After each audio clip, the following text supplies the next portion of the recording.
Picture a city at night. Not a peaceful night. A working night. Coal smoke so thick it has a taste. A river that smells like everything the city tried to flush away. Streets that go from gaslit boulevards to pitch-black alleys in 40 steps. Now, put a woman in a room on the 4th floor. The room is maybe 12 feet wide. It contains a man who works 14 hours a day and comes home too tired to speak. 3 children under the age of 7, all sleeping in the same bed. A stove that barely keeps the frost off the walls. A bucket in the corner that passes for a toilet. And she is in labour. This is Berlin, 1855. A city of 440,000 people and climbing fast. A city with an opera house, a university, the finest military parades in Europe, a palace where King Friedrich Wilhelm IV has just finished losing his mind.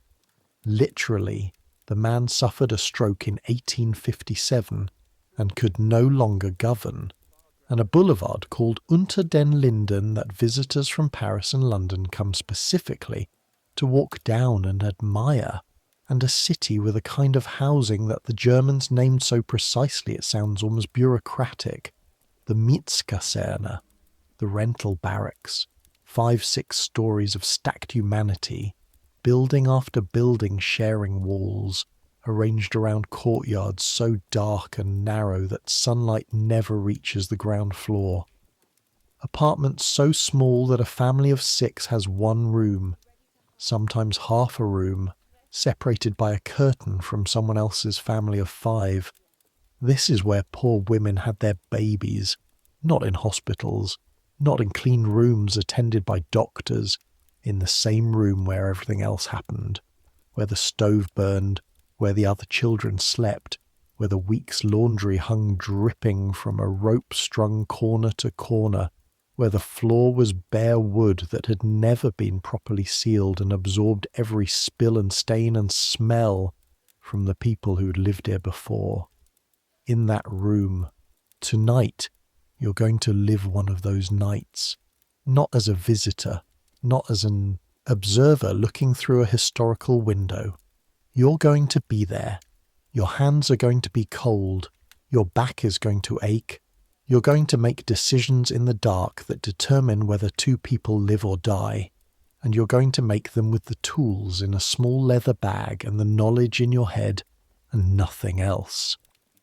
I make these history sleep stories and I genuinely cannot tell you who listens to them. Whether it's people who want to drift off to the sound of someone talking about 19th century Berlin tenements, or people who specifically want to understand what it was like to bring a baby into a world that wasn't prepared to receive it gently. Either way, here we are. Get comfortable. Tonight might be the most intimate thing I've ever done on this channel. Here we go. Your name is Marta Wegener. You're 26 years old. You came to Berlin from a village outside Breslau, Silesia, Eastern Prussia, the part of the country where people speak a German so thick with Polish influence that proper Berliners wrinkle their noses when they hear it. 2 years ago, with a letter of introduction from a village Hebamme named Frau Schreiner, who delivered you yourself and decided you had the right hands for the work. Hebamme, midwife. It's an old word. It comes from the old German for receiving mother. That's what you are now, officially. Licensed by the Berlin Magistrate, number 247 in the Register of Authorized City Midwives, permitted to practice in the districts of Prenzlauer Berg and Wedding and part of Mitte. The licensing wasn't easy. You had to demonstrate 2 years of practical experience, sit an examination before a panel of male doctors who asked you things about obstetric theory in Latin, which you do not speak, and then asked you the practical questions in German, which you answered correctly while the doctors looked vaguely disappointed about it. You had to pay a fee. You had to swear to present yourself for quarterly inspections. You had to promise to call a physician any time a birth became dangerous, You've never been able to afford to call a physician. Neither have the women you serve. Your room is on the Strausberger Strasse in Prenzlauer Berg. It's not much bigger than what you'll find in the tenements you visit. One room, one small window that faces a wall 3 feet away, a narrow bed, a table, a chair, a small stove, a shelf where you keep your books. You own 4, which is 4 more than most women in your district, and a wooden chest where you keep your equipment. The equipment is simple. A leather bag with 2 handles. Inside, clean linen strips for binding. A small knife you keep as sharp as you can manage.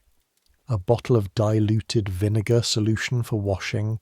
A horn implement for listening to the baby's heart beat through the mother's belly. Gut thread for tying the cord. A pair of blunt-ended scissors. A small glass bottle of spirits for emergencies. No forceps. You cannot legally use forceps. That's a physician's instrument. If the birth requires forceps, you need a doctor.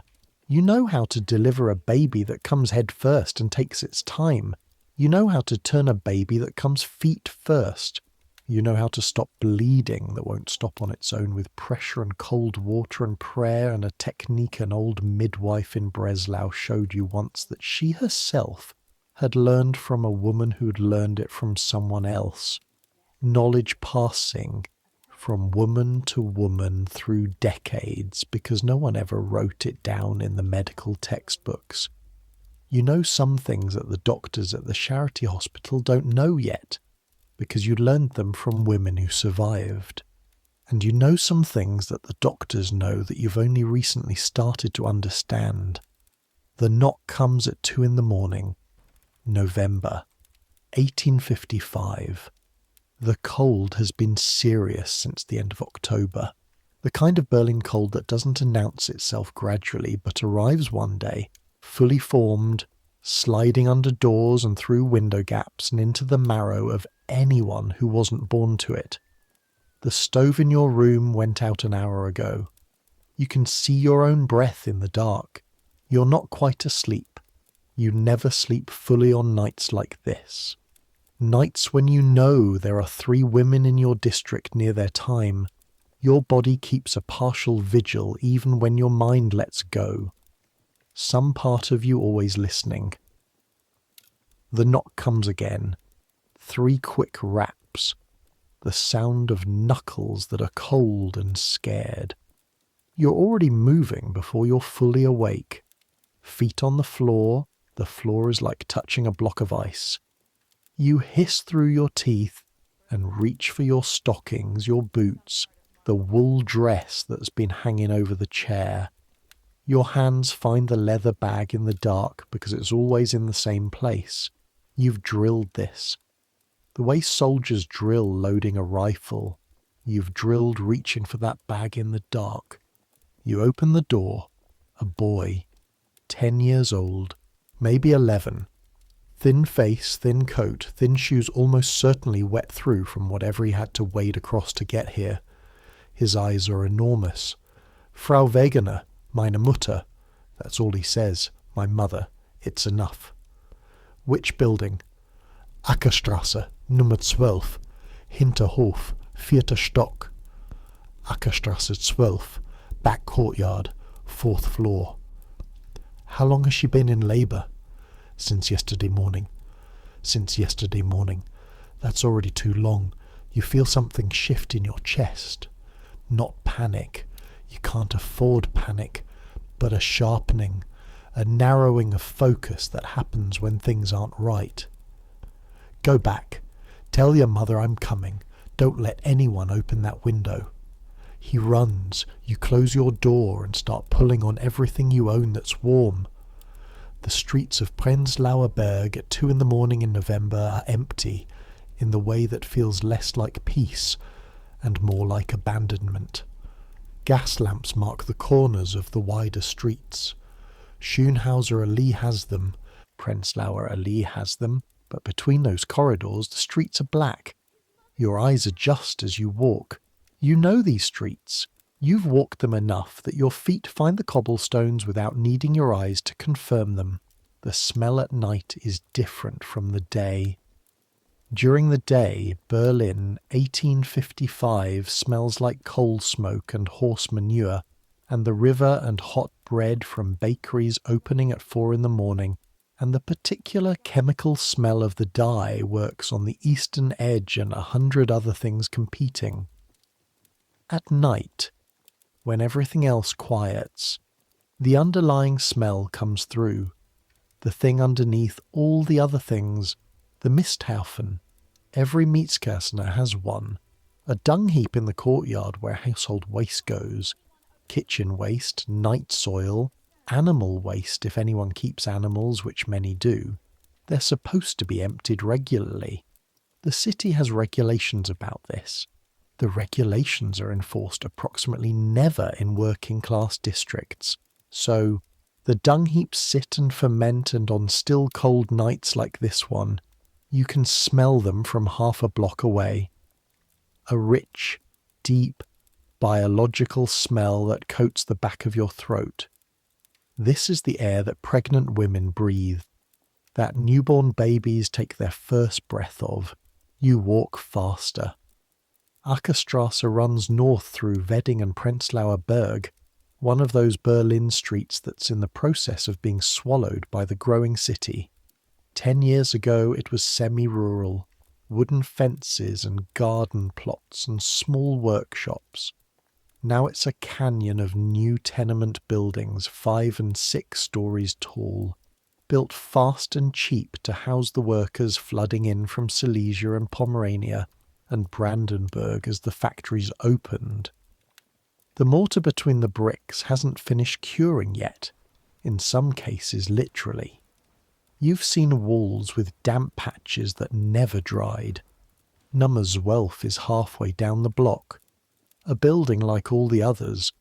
Heavy street-facing facade, the entrance through an arch into the first courtyard, then another arch into the second courtyard, the Hinterhof, the back court. This is where the poorest apartments are. No street view, no light, just the shaft of sky above and the smell of the dung heap and the sound of water dripping from somewhere. The door to the stairwell is unlocked. Naturally. The lock broke 2 months ago and the landlord hasn't fixed it. 4 flights of stairs in the dark. Your hand on the wall. The wall is cold and slightly damp. Something, fungus probably, makes the surface not quite smooth under your fingers. It's a texture, you know, from dozens of buildings exactly like this one. That soft, yielding granularity of brick that had been absorbing moisture for years. On the second floor landing, a baby is crying. Not your problem tonight, though you file it away. Someone on the second floor, third floor, the smell of boiled cabbage and something worse underneath. The particular intimacy of too many people in too little space, all the smells of human living pressing through the thin walls. 4th floor, at the end of the landing, a line of light under a door. You knock once. The door opens and the heat hits you first. They've had the stove burning hard. You can tell from the redness of the coals visible through the iron grate. And the room is warm enough that your cold face feels the difference immediately. The warmth is complicated by the smell. Coal smoke with nowhere to go because the window is closed against the cold. The smell of sweat, of a woman who has been labouring for 18 hours. The sour animal smell of pain and exertion. And underneath, cutting through the other things, something sharp and metallic. Blood. Not a lot, but present. The room is... You step in and inventory it automatically the way you always do. Maybe 11 feet wide and 14 feet long. That's what you're working with tonight. A room roughly the size of a large modern bathroom in which 6 people live. Against one wall, a bed. A real bed with a frame, which means this family is doing better than some. The mattress is straw, judging by the crinkle when weight shifts on it. On this bed, in the middle, is the woman. Against the opposite wall, a second sleeping arrangement, 3 children. The oldest, the boy who came to get you, is sitting with his back against the wall watching. 2 smaller children are asleep somehow, pressed together like puppies in the cold. The stove is in the corner, brick, casting orange light. On it, a pot of water, already heating. Someone knew to do that. The boy, probably.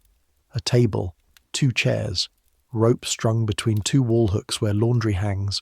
Laundry that includes things you'll need tonight. Clean linen, still slightly damp, not ideal, but what you have. A shelf holding, bread, a heel of it, an onion, a jar of something, a tin box. No running water, obviously. The water comes from a pump in the courtyard. The pot on the stove is what you have, a bucket, in the corner. You don't look at it closely. The window is small, high, sealed against the cold. The only light, 2 tallow candles on the table nearly burned down. Their light is yellow and insufficient. The shadows they throw on the walls are thick and shifting. You cross to the bed in 3 steps. Her name is Rosa Kramer. You've seen her before. She came to you 2 months ago for a checkup, that hushed conversation in your small room that all these visits are. The questions you have to ask and the questions she has to answer, and the information that passes between you in that exchange. She's 28 years old. This is her 4th child. She has a husband, Heinrich, who works at a machine shop on the Invalidenstrasse. 14 hours a day, 6 days a week. Comes home with his hands so scarred from metal work that they look like something belonging to a man twice his age. Their first child died at 6 months of a fever you weren't called for. Their second is the boy at the wall, Carl, who is 9, not 10. You look at him and revise your estimate. 9 years old, and he walked through Berlin in the dark by himself at 2 a.m. to find you, because there was no one else. Their third is one of the sleeping children. Lotta, 4. There is a 4th child also asleep. You count bodies, a small one, not yet 2. Johannes. He was born last January in this same room. That birth went well. You were there. You remember it. You remember Rosa's eyes in the candlelight afterward when she held him. The specific quality of exhausted relief in those eyes. Now she's labouring for number 5. Rosa Kramer, 28 years old, factory district of Prenzlauer Berg, Berlin, November 1855. Her face is grey with exhaustion. Her hair is dark and wet, plastered to her forehead and neck. When a contraction comes, and one comes now, as you're registering her face, her whole body arches slightly and her hands grip the side of the bed frame and she makes a sound that is almost not a sound that wants to be a scream and has been compressed into something that won't wake the children. That suppressed scream, that's the thing that stays with you in this work. Not the blood, not the danger. That sound. The sound of a woman compressing her pain into something small enough to fit in a room full of sleeping children. You take her hand. It's slick with sweat. Warm. She looks at you. Rosa, I'm here. How long since the last good contraction? She tries to speak, swallows. They've been all day, since yesterday, but the last hour they're different. Different how? More of everything. That's what you needed to hear. That's the shift from early labour to active labour. And if it's happened in the last hour, you're working on a manageable timeline. Late. Too late in one sense. She should have sent for you hours ago, but manageable. Where is Heinrich? The husband. Rosa makes a sound that might be a laugh in a different, Context. Work. He started at 4 yesterday morning. He doesn't know. He doesn't know. Because you can't send a message to a machine shop at 4 in the morning. Because he's sleeping 6 hours between shifts, probably at a friend's place closer to the factory. Because the systems of working-class Berlin in 1855 don't have much room for the inconvenient timing of birth. Karl, you look at the boy. Go knock on Frau Mielke's door, 3rd floor. Tell her Martha Wegener is here and needs hot water and an extra pair of hands.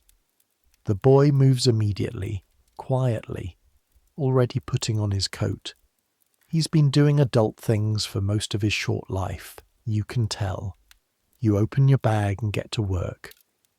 Let's talk about what's in that bag. Let's be specific.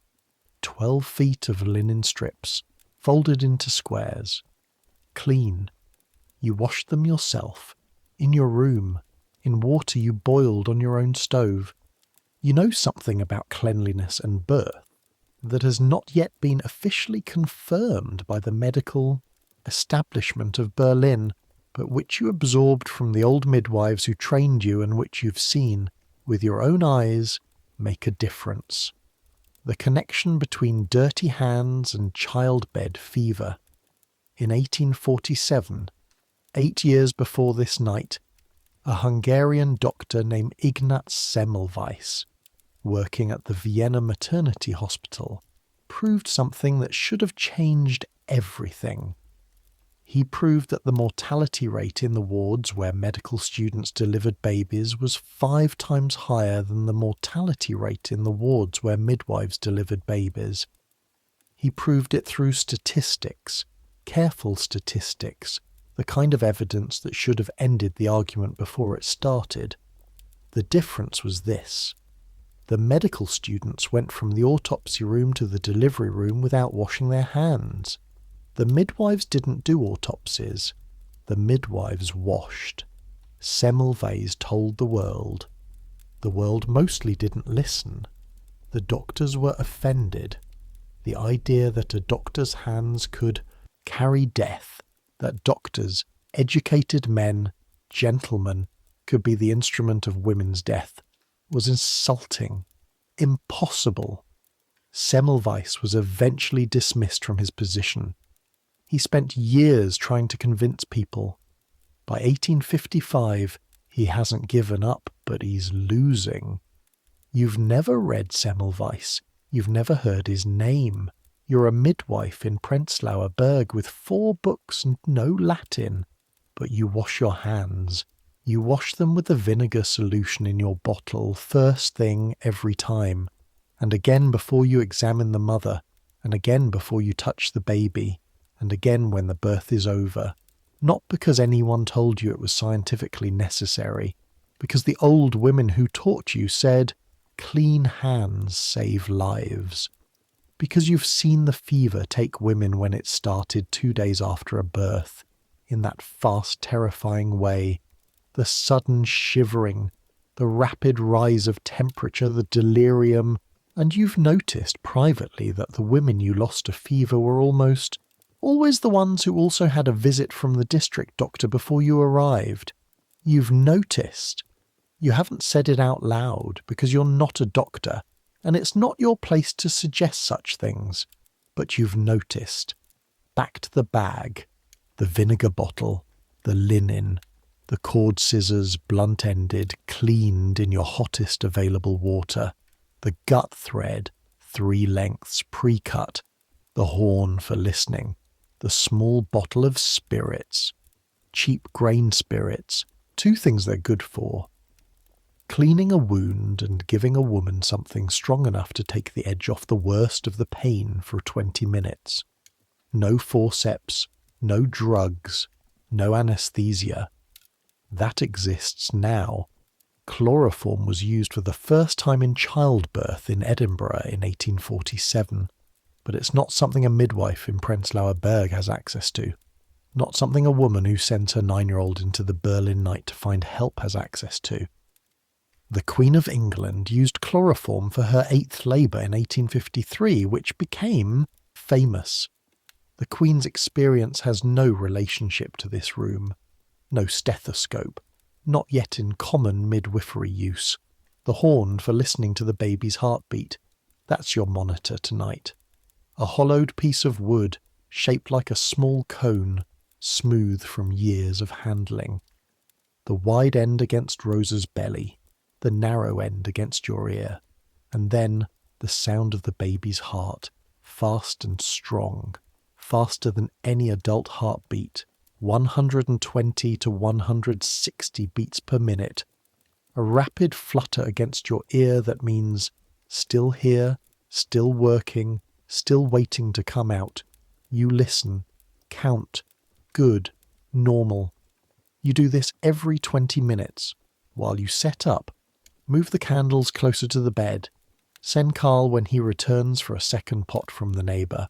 Organise your clean cloths on the chair. You become aware, as you always do in these buildings, of the sound of the structure around you. These buildings were put up fast.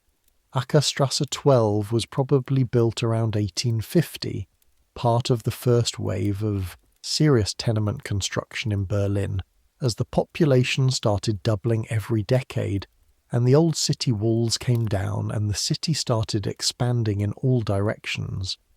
The population of Berlin in 1820 was about 200,000. By 1855 it's 440,000. By 1871 it'll be close to 1 million. The city is inhaling people, and the landlords are building as fast as they can because every room rented is money, and the faster the building goes up, the sooner the money starts. The walls of Ackerstrasse 12 are brick. That's good. Better than the wooden buildings still common in the outer districts. But the brick is thin, single layer in many places where the developer saved money. And between thin brick walls and the unheated stairwells and the cold November air outside, you can hear the building breathe. The floor under your feet makes a sound when you shift your weight. Not a creak exactly, almost more like a settling. The beam beneath the floorboards is doing its job, but it's letting you know. From the apartment below you can hear, faintly but clearly, the sound of a man snoring. The ceiling is that thin, the floor is that thin.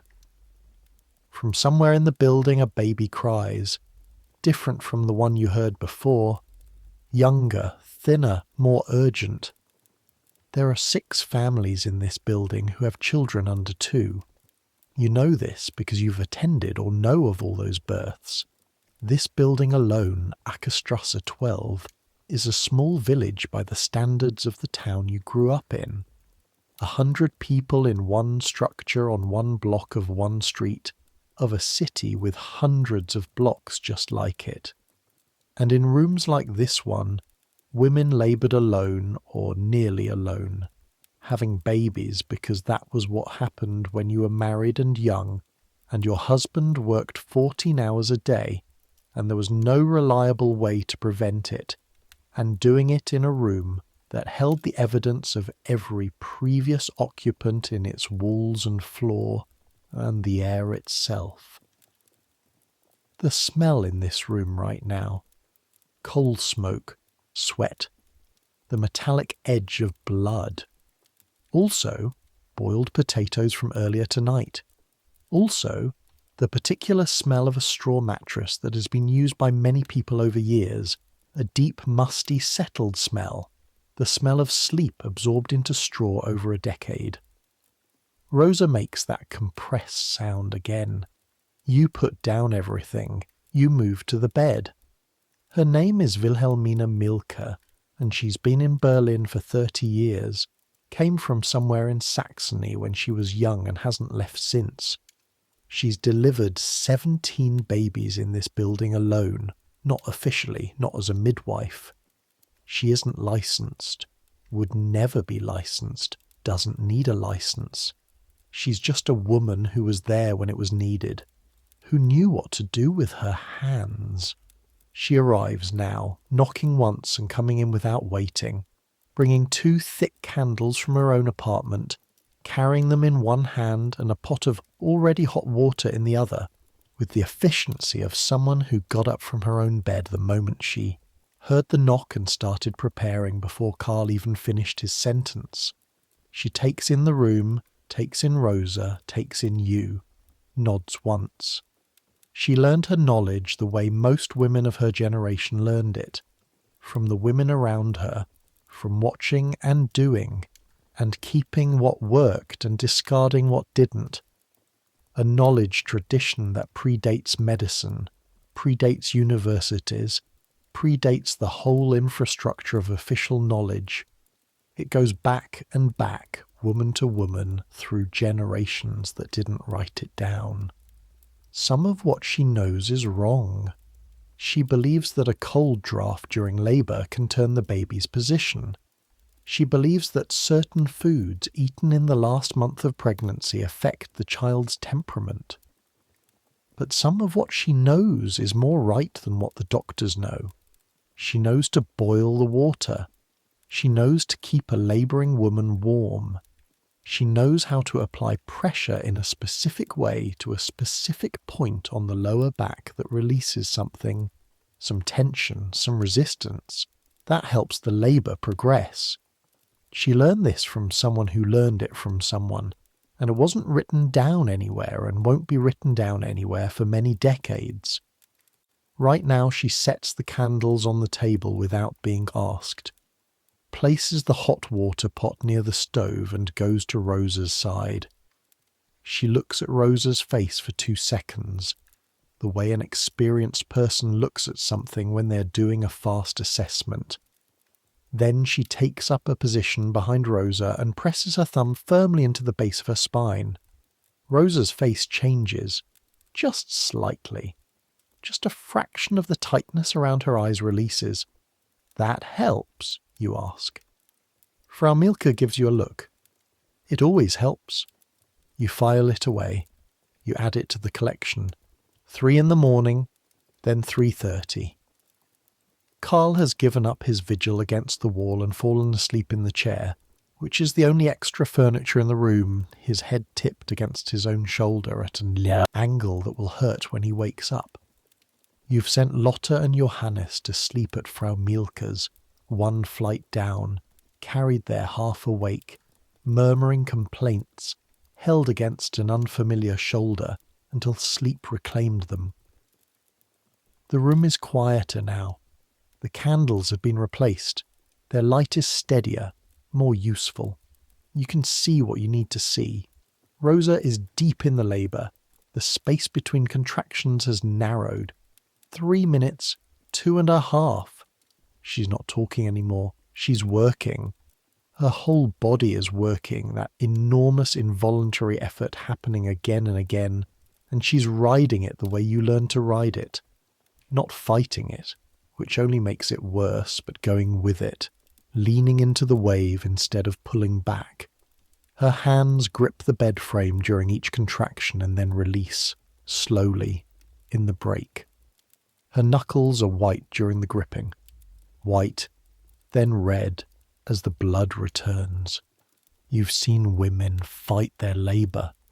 You've seen women who've been told, somehow, that they should be ashamed of the noise they make, the expressions they make, the animal immediacy of what their body is doing.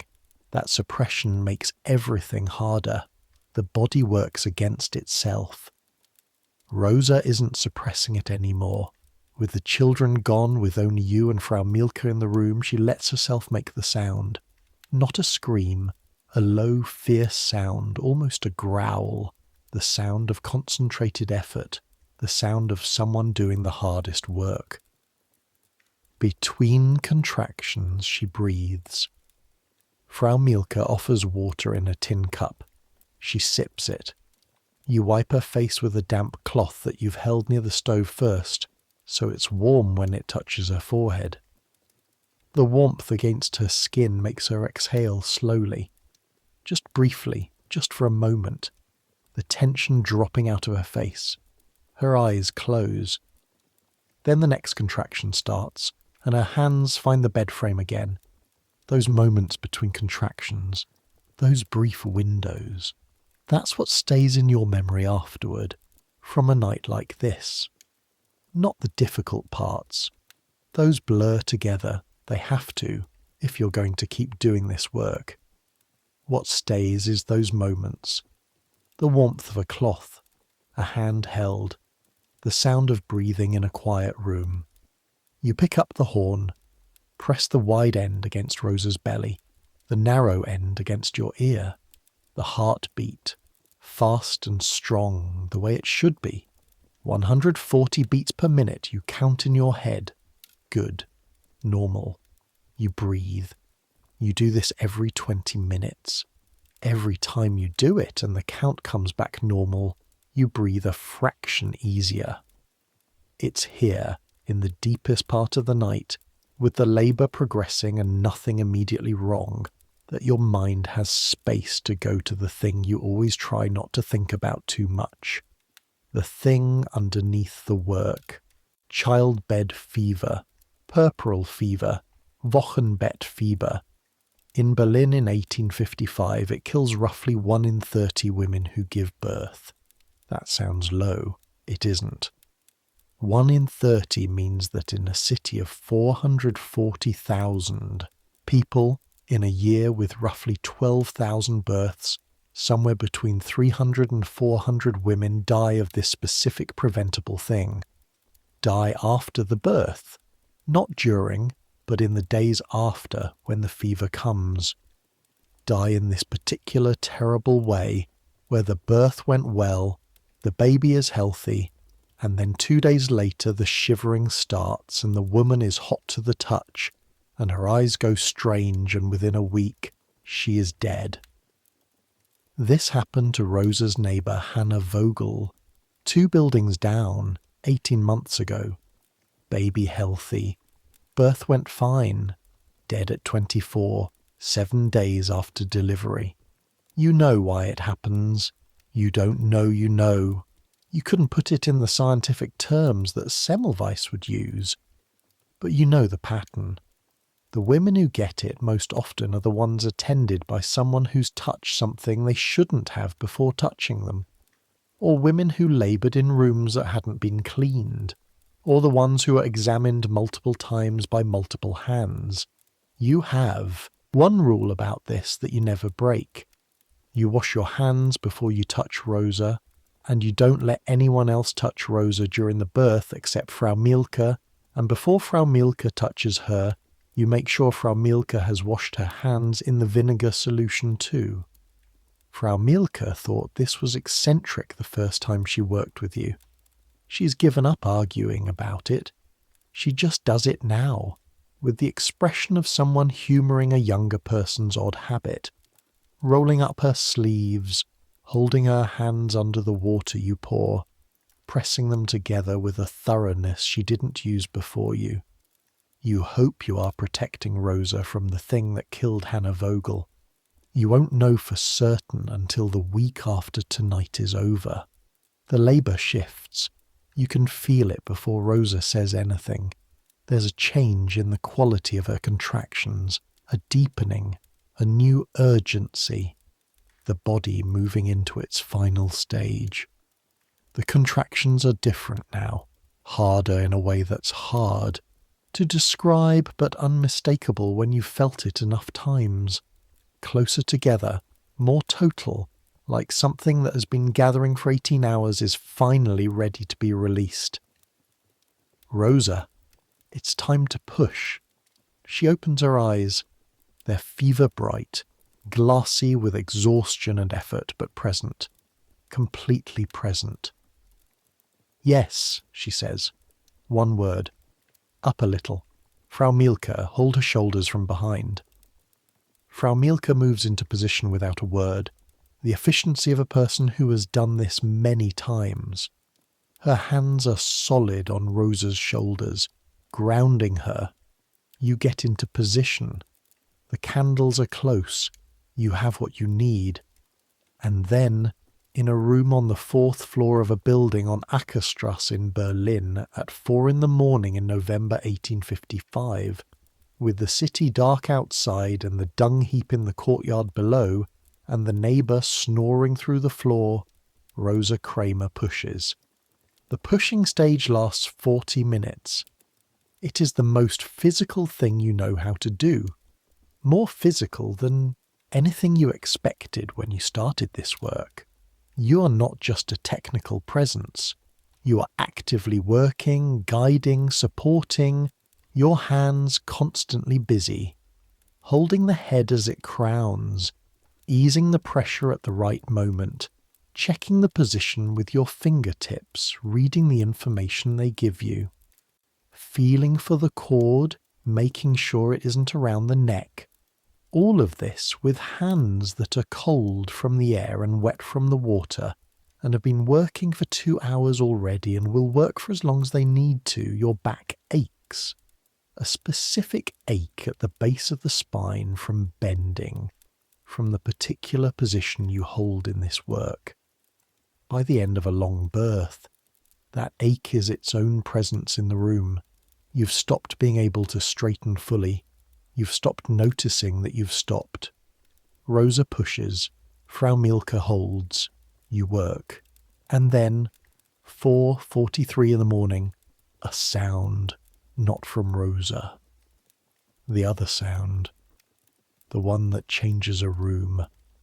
A thin, sharp cry. Rising. Insistent. You hold the baby in your hands. A girl, covered in the white of the vernix streaked with blood, screaming. Or trying to. The lungs still learning what they're for. Screaming into the cold air of a room in Prenzlauer Berg. A girl. Small, but breathing. You work quickly. The cord, you feel its pulse between your fingers, strong, slowing now that the baby is breathing on its own, is tied with the gut thread, 2 knots, firm, and cut cleanly with the scissors. The baby is wrapped in the warmed linen you've had drying near the stove, the warmth that came from the stove now transferring through the cloth into the small body. You hold her for a moment, long enough to feel the weight of her, to count breaths, to look at her colour, which is moving from the initial blue of a moment ago into the healthy flush of a body whose lungs have just discovered air. Then you put her on Rosa's chest. Rosa's face. That face. The one you see in this moment at the end of every successful birth you've attended. The exhausted, wrecked, complete face of a woman who has just done the hardest thing humans can do and is now holding the result of it. There are no words for that face. You've tried to describe it to people who haven't seen it, and the words don't work. They always sound too soft, too simple. The actual expression is more complicated than any word for it, because it's made of everything that preceded it. The 18 hours, the fear, the pain, the not knowing, and the sudden ending of all that, and the beginning of something else. Rosa looks at her daughter. Her daughter looks back with the unfocused dark eyes of the newborn, eyes that have never seen light before, eyes that are seeing the dim candle glow of a Hinterhof room as their first experience of the world outside. Ein Mädchen, Rosa says, a girl, a healthy girl. Rosa exhales, the sound of relief that has been building for 18 hours. Then, after a moment, Heinrich doesn't have a girl's name. You almost laugh. He'll manage. There is work after, there always is. The afterbirth, which must come cleanly and completely. You wait for it, monitoring, periodic gentle pressure, and when it comes you examine it carefully, making sure it's whole. If any part is left inside, infection follows. This takes another 30 minutes of patient work. The examination of Rosa for tearing.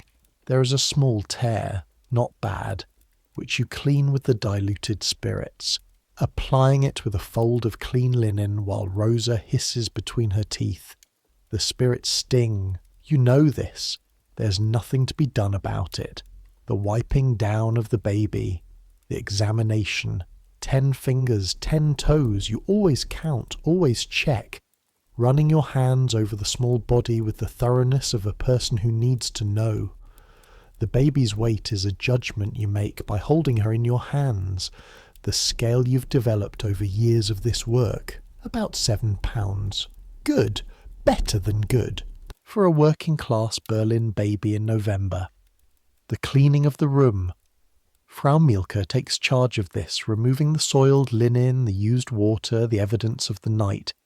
She carries it down the stairs quietly in the dark without complaint. She does this kind of thing so routinely that it barely registers on her face anymore. She knows that the visible tidying matters, that when Heinrich comes home and sees a clean room and a living wife and a new daughter, that is better for everyone than arriving to the aftermath of a difficult night. By 6 in the morning, the room is as clean as it's going to get, which isn't very clean, but is presentable. Rosa is in the bed with the baby. The baby is feeding, working already, that first urgent instinctual search for warmth and sustenance. Rosa is awake but barely, drifting at the edge of sleep, her eyes half open, watching the baby's face from a distance of 4 inches.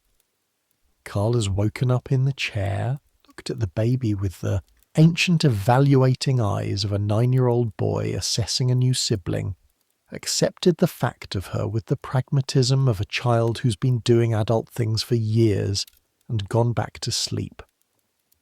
Lotta and Johannes have been retrieved from Frau Mielke's apartment and are now also in the bed, arranged around their mother, a small ecosystem of warm bodies. Johannes is already asleep again. Lotta is awake and staring at the baby with an expression that might be wonder and might be suspicion. You leave just before 7, the stairs down from the 4th floor. Your legs feel the night in them. The standing, the bending, the controlled urgency of all those hours. Your back has settled into a low complaining ache that will be there for the next day or two, a reminder written in muscle. In the courtyard, the dung heap, steaming faintly in the cold, a cat picking its way along the edge of the courtyard wall, with the selective daintiness of a creature that has learned to navigate this terrain. The sky above the building shaft is lightening, not sunrise yet, but the first grey suggestion of it. The quality of the dark shifting towards something that will eventually become day. The pump in the corner of the courtyard. You wash your hands again with the last of your vinegar solution. Cold water over cold hands, the familiar sting of it in the cracks at your knuckles that have been there since October. Then out through the arch and onto Ackerstrasse. Berlin is waking up. Not the official Berlin, not Unter den Linden, not the government buildings, not the university. The working Berlin. Factory workers moving in groups, their faces set, moving fast because being late has consequences. Women at the Bäcker, the bakery that opens at 5, buying bread for the day, the warm sweet bread smell cutting through everything else for half a block. A cart with milk canisters, the horse's breath making clouds in the cold air, the wheels on the cobblestones making the particular sound of iron on stone that is one of the defining sounds of 1855 Berlin. The sound of the city's machinery starting up. Not metaphorical machinery, actual machinery.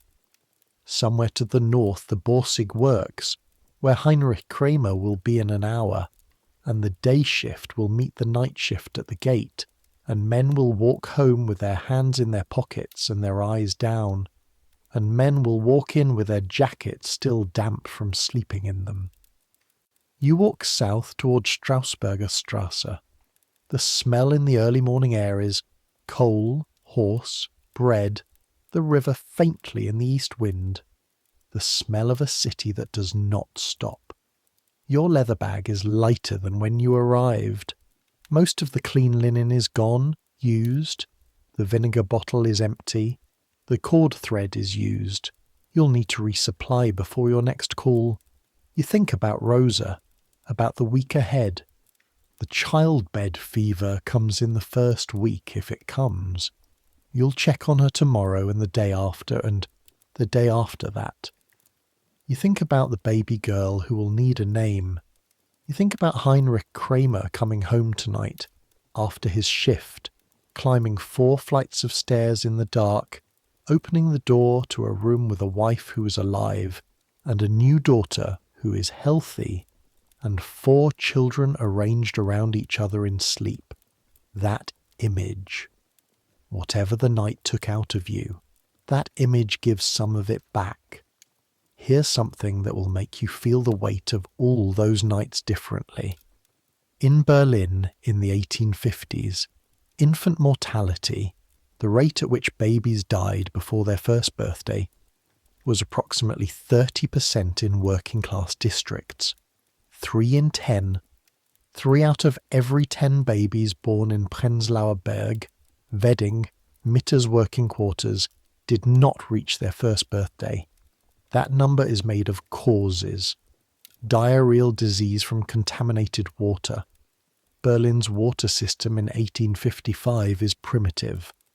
Water comes from the Spree and its tributaries, from pumps that sometimes pull, from groundwater contaminated by the same dung heaps that sit in every Metzkaserne courtyard. Cholera swept Berlin in 1831, in 1837, in 1848. The epidemic of 1848 killed thousands. It'll come back in 1866. The connection between contaminated water and cholera is not yet officially established. John Snow proved it in London in 1854 with his work on the Broad Street pump. But the medical establishment is still arguing about it in 1855. Respiratory disease, pneumonia. Children in Berlin, tenements in November breathe air that is part coal smoke, part human exhalation from too many bodies in too small a space, part general atmospheric contamination from a city industrializing without environmental regulation. Lungs that are 3 months old, 6 months old, are not equipped for this. Starvation. Not dramatic starvation. Not the children whose ribs you can count.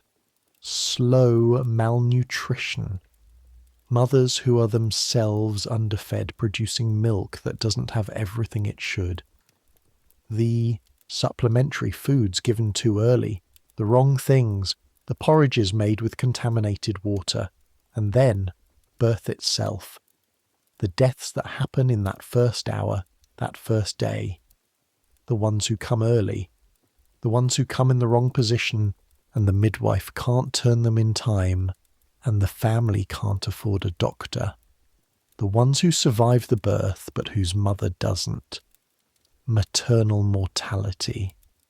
In Berlin in 1855, roughly 1 in 200 women died from causes directly related to childbirth. Childbed fever was the largest single cause. Hemorrhage was the second. Obstructed labour, a baby that couldn't come out, and the tools to help it not available, was the third. These are not statistics from a distant abstract world. These are the numbers of the room you just left. The numbers of Rosa Kramer's building, her street, her district. You carry these numbers with you, not as abstraction, as faces. Back at Strausberger Strasse. Climb the stairs, open your door, your room in the morning. Light, grey November light through the small window, looks the same as you left it. The same narrow bed, the same shelf of 4 books, the same table with your account book on it. The account book. You open it and make the entry in the morning light, your handwriting careful, the pen scratching against the paper. November 14th, 1855. Kramer, Rosa, Ackerstrasse 12, 4. Hinterhof, fourth birth, healthy female infant, labour 18 plus hours, no complications, mother in satisfactory condition, fee, nothing. Nothing. That's what poor mothers pay, or sometimes something, a few pfennigs, what can be spared. You have a sliding scale that isn't officially a sliding scale. You charge what people can afford, and what poor people in Prenzlauer Berg can afford is usually not much.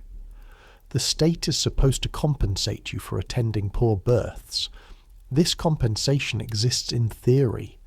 In practice, the bureaucratic process of claiming it involves multiple forms, multiple offices, multiple weeks of waiting, and periodic denial because a form was filled out incorrectly. You've learned to treat the state compensation as a pleasant surprise when it arrives rather than income you can rely on. You survive on the fees from the not quite poor, the families who can afford a few thaler for a birth. The ones one step up from Ackerstrasse, the skilled workers, the foremen, the small shopkeepers, they pay what they can. It's enough to keep you in linen strips and vinegar and candles and the occasional piece of meat. You're not wealthy. You're not quite poor. You're in the thin space in between, which is the space that midwives in 1855 Berlin occupy. But you have something. You have the account book which is filling up. You have a profession, a license, a number in the registry. You have, in a strange way, authority. The authority of the person who shows up when things are most difficult. The person people send for in the dark. That's something. In a city and a time when women's authority is circumscribed in almost every direction. That's something real. You close the account book, you take off your boots, you lie down on your narrow bed without undressing, too tired to bother with more than that. The last thing you feel before sleep, the ache in your back, spreading and settling into the mattress, the cold of the room warming slowly from your body, the distant sound of Berlin outside. You close your eyes. On the second day, you go back to Ackerstrasse.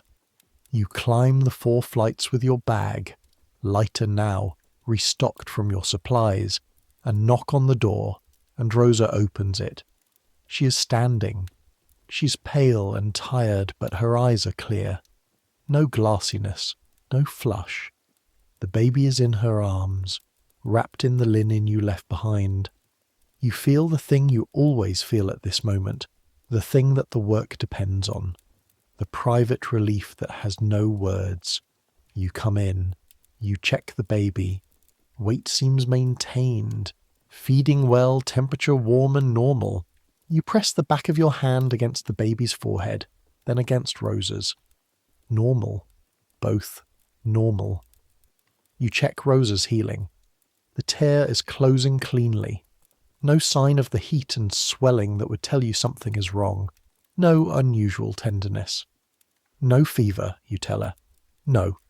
She says it quietly, like a prayer completed. Keep warm. Keep the baby warm. Keep feeding her. Her name is Clara, Rosa says. Heinrich decided. Clara Kramer, born November 14th, 1855. A room on the 4th floor of a building on Ackerstrasse in Berlin. A girl who came into the world in the orange light of a coal stove, into hands that were cold and had been cleaned in vinegar. You make a note in your book. You come back on the 5th day. Normal on the 7th day. Normal. Rosa Kramer does not get childbed fever. This is not a story about something going wrong tonight. Sometimes nothing goes wrong. Sometimes the work is just, you go, you help, you come home, and the person lives and the baby lives, and that is the whole story. But you know, intimately, with the knowledge of your account book and your memory, that this is not always how it goes. Her name was Amelia Drexler. She was 22 years old, which you will learn afterward. You learned it when you attended her birth, on a different block on a different street, in August, 3 months before the night on Ackerstrasse. A tenement building on Linienstrasse, a room very like Rosa's room except smaller and hotter, 'cause it was August and the heat of a Berlin August in a building with poor ventilation and windows that have been painted shut since they were installed is a specific oppression. The heat sat in the room like a second presence. The air didn't move. The birth itself was not complicated. Emilia was young and strong, and the baby came correctly and at a reasonable pace. You did everything right. You know this because you've gone over it many times in the weeks after, lying on your narrow bed in the dark. You washed your hands. You used clean linen. You didn't let anyone else touch her during the birth. But on the 3rd day after the birth, Emilia Drexler started shivering. You were called. You came. You found her with a temperature that was already climbing. Her skin hot and dry under your palm. Her face flushed in the wrong way. Not the flush of effort, but the flush of fever. Her eyes beginning to have that distant quality you've learned to recognize.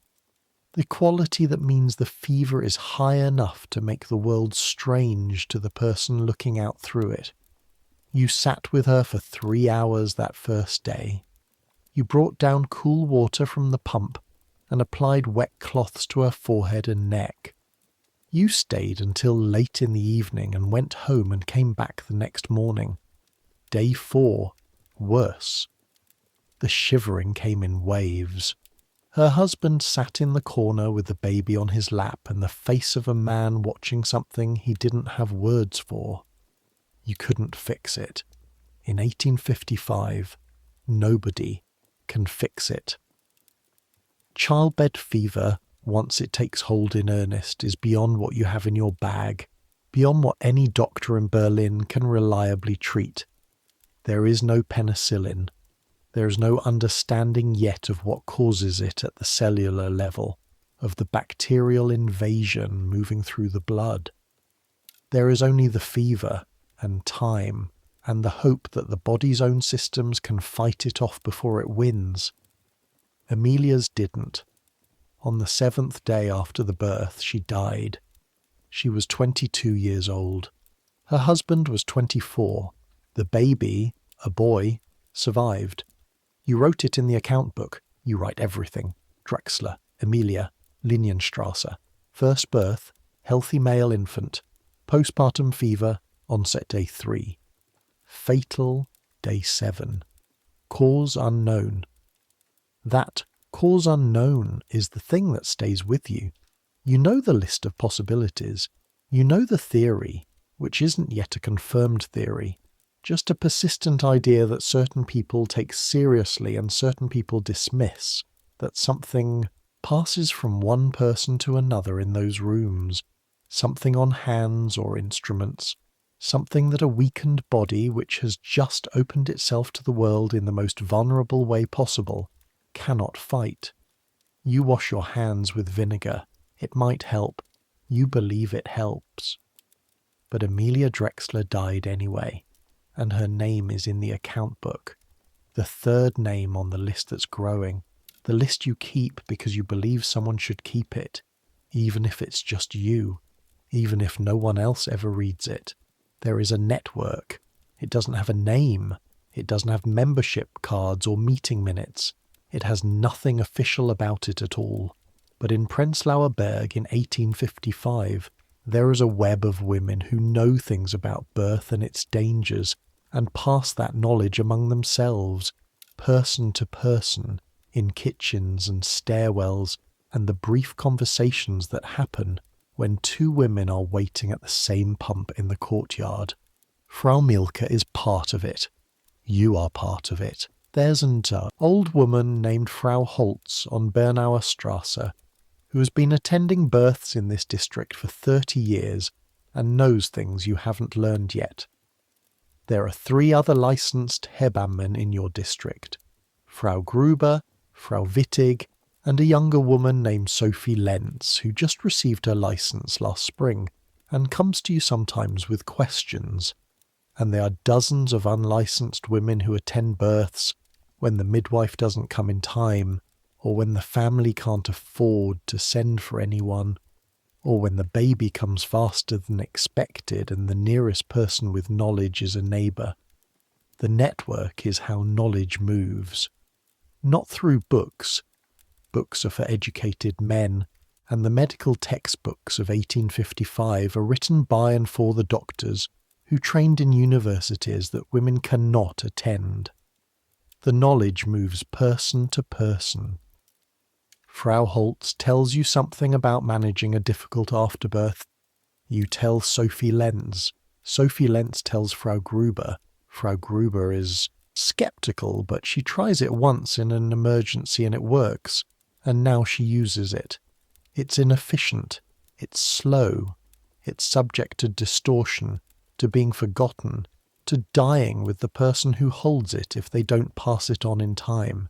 It's not science in the way the men at the Charité would recognize science, but it's real knowledge, and it saves lives.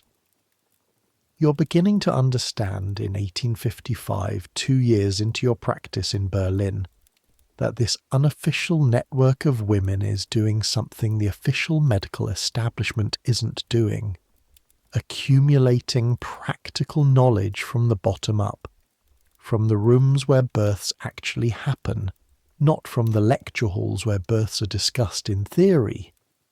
You don't say this out loud, not to the doctors who occasionally examine you at quarterly inspections, not even to Frau Holtz, exactly, but you hold it, you note it, you keep the account book, skip forward, February 1856, 3 months since Rosa's birth. Clara Kramer is 3 months old. You've seen her twice since the birth, passing on the street, Rosa carrying her bundled against the cold, the baby's face a small pink moon surrounded by wool. She's alive. She's growing. That's not nothing. In a district where 3 in 10 don't make it to a year, every growing baby is a kind of victory. It's February, and Berlin in February is the most serious cold of the year.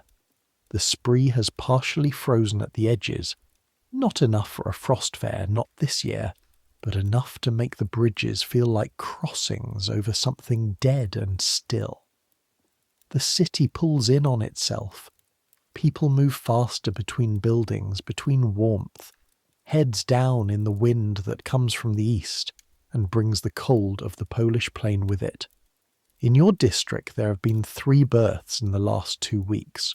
1 easy, 1 complicated, 1 very complicated. The very complicated one. A baby in the breech position, feet first, in a room on Stargarder Strasse. You arrive to find the birth all ready, starting, the baby's feet already presenting. The mother, a young woman, her first birth, alone, her husband on night shift.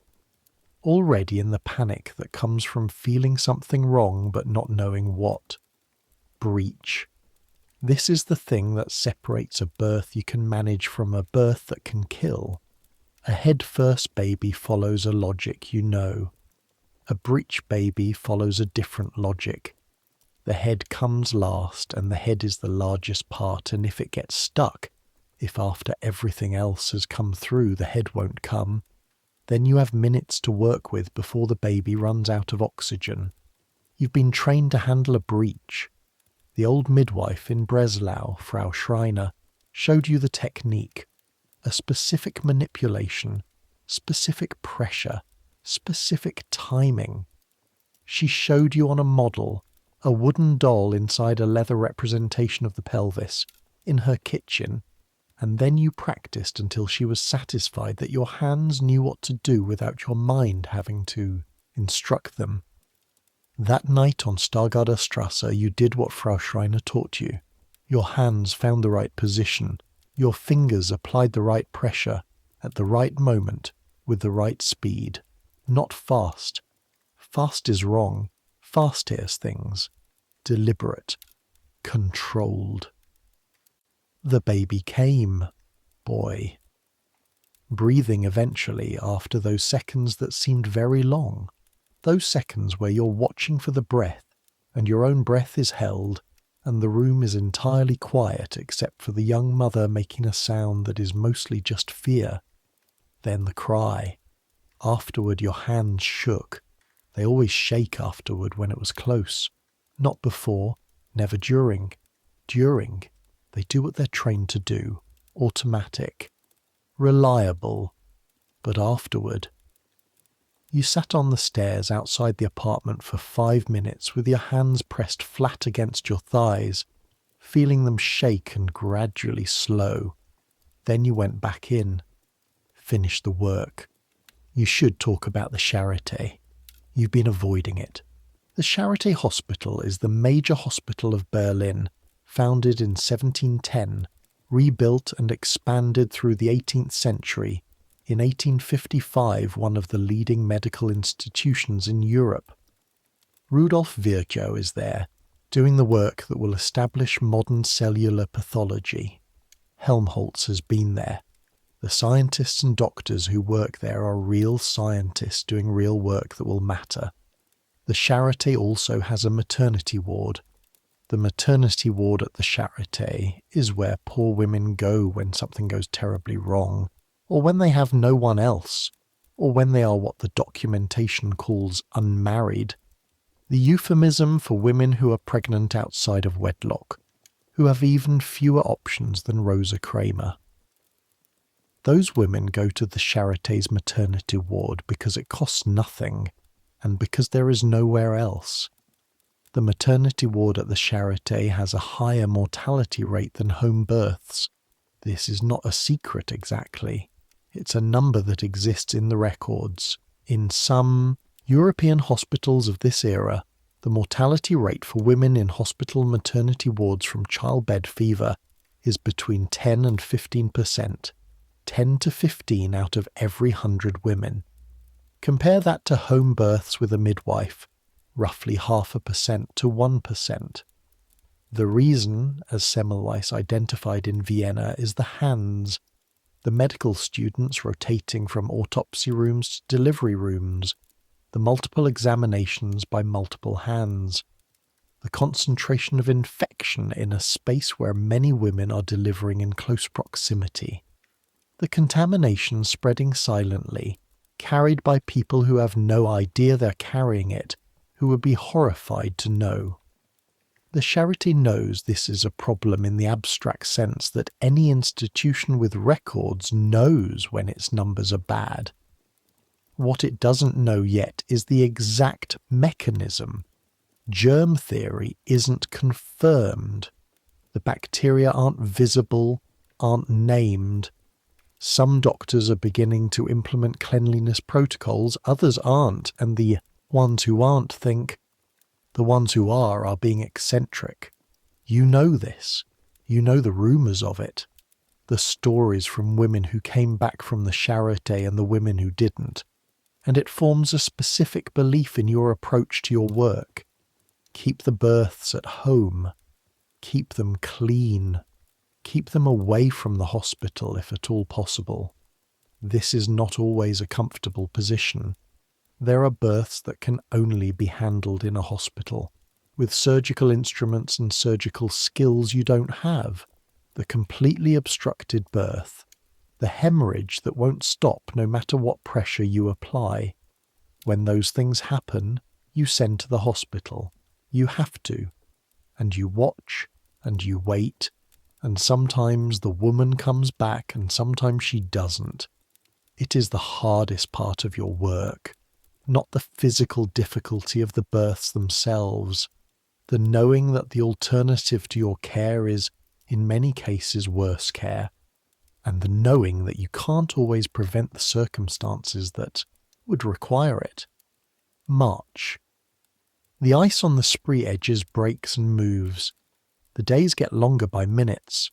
You notice this particularly, the way a person who works in darkness notices light returning. April. The courtyards are dripping.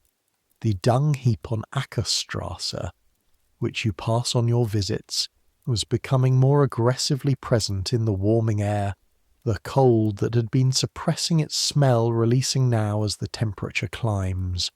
May. Rosa Kramer appears at your door one morning with Clara on her hip. Clara is 6 months old, solid, watching the world with interested dark eyes that track movement with the focused attention of a baby who is figuring out what eyes are for. Rosa looks better than she did last November. Still thin, still tired in the specific way that never quite leaves you when you're a woman in her situation. But alive, fed, present. She brings you a small package wrapped in cloth. Inside, 2 eggs and a piece of smoked sausage. "I can't take payment," you say. "It's not payment," Rosa says. "It's eggs." You take the eggs. In your account book that evening you write nothing, but in your memory you mark it. The moment when the exchange is just. This woman lived, and she brought you eggs, and you ate them. That's the economy at the bottom. That's how gratitude moves between people who don't have money.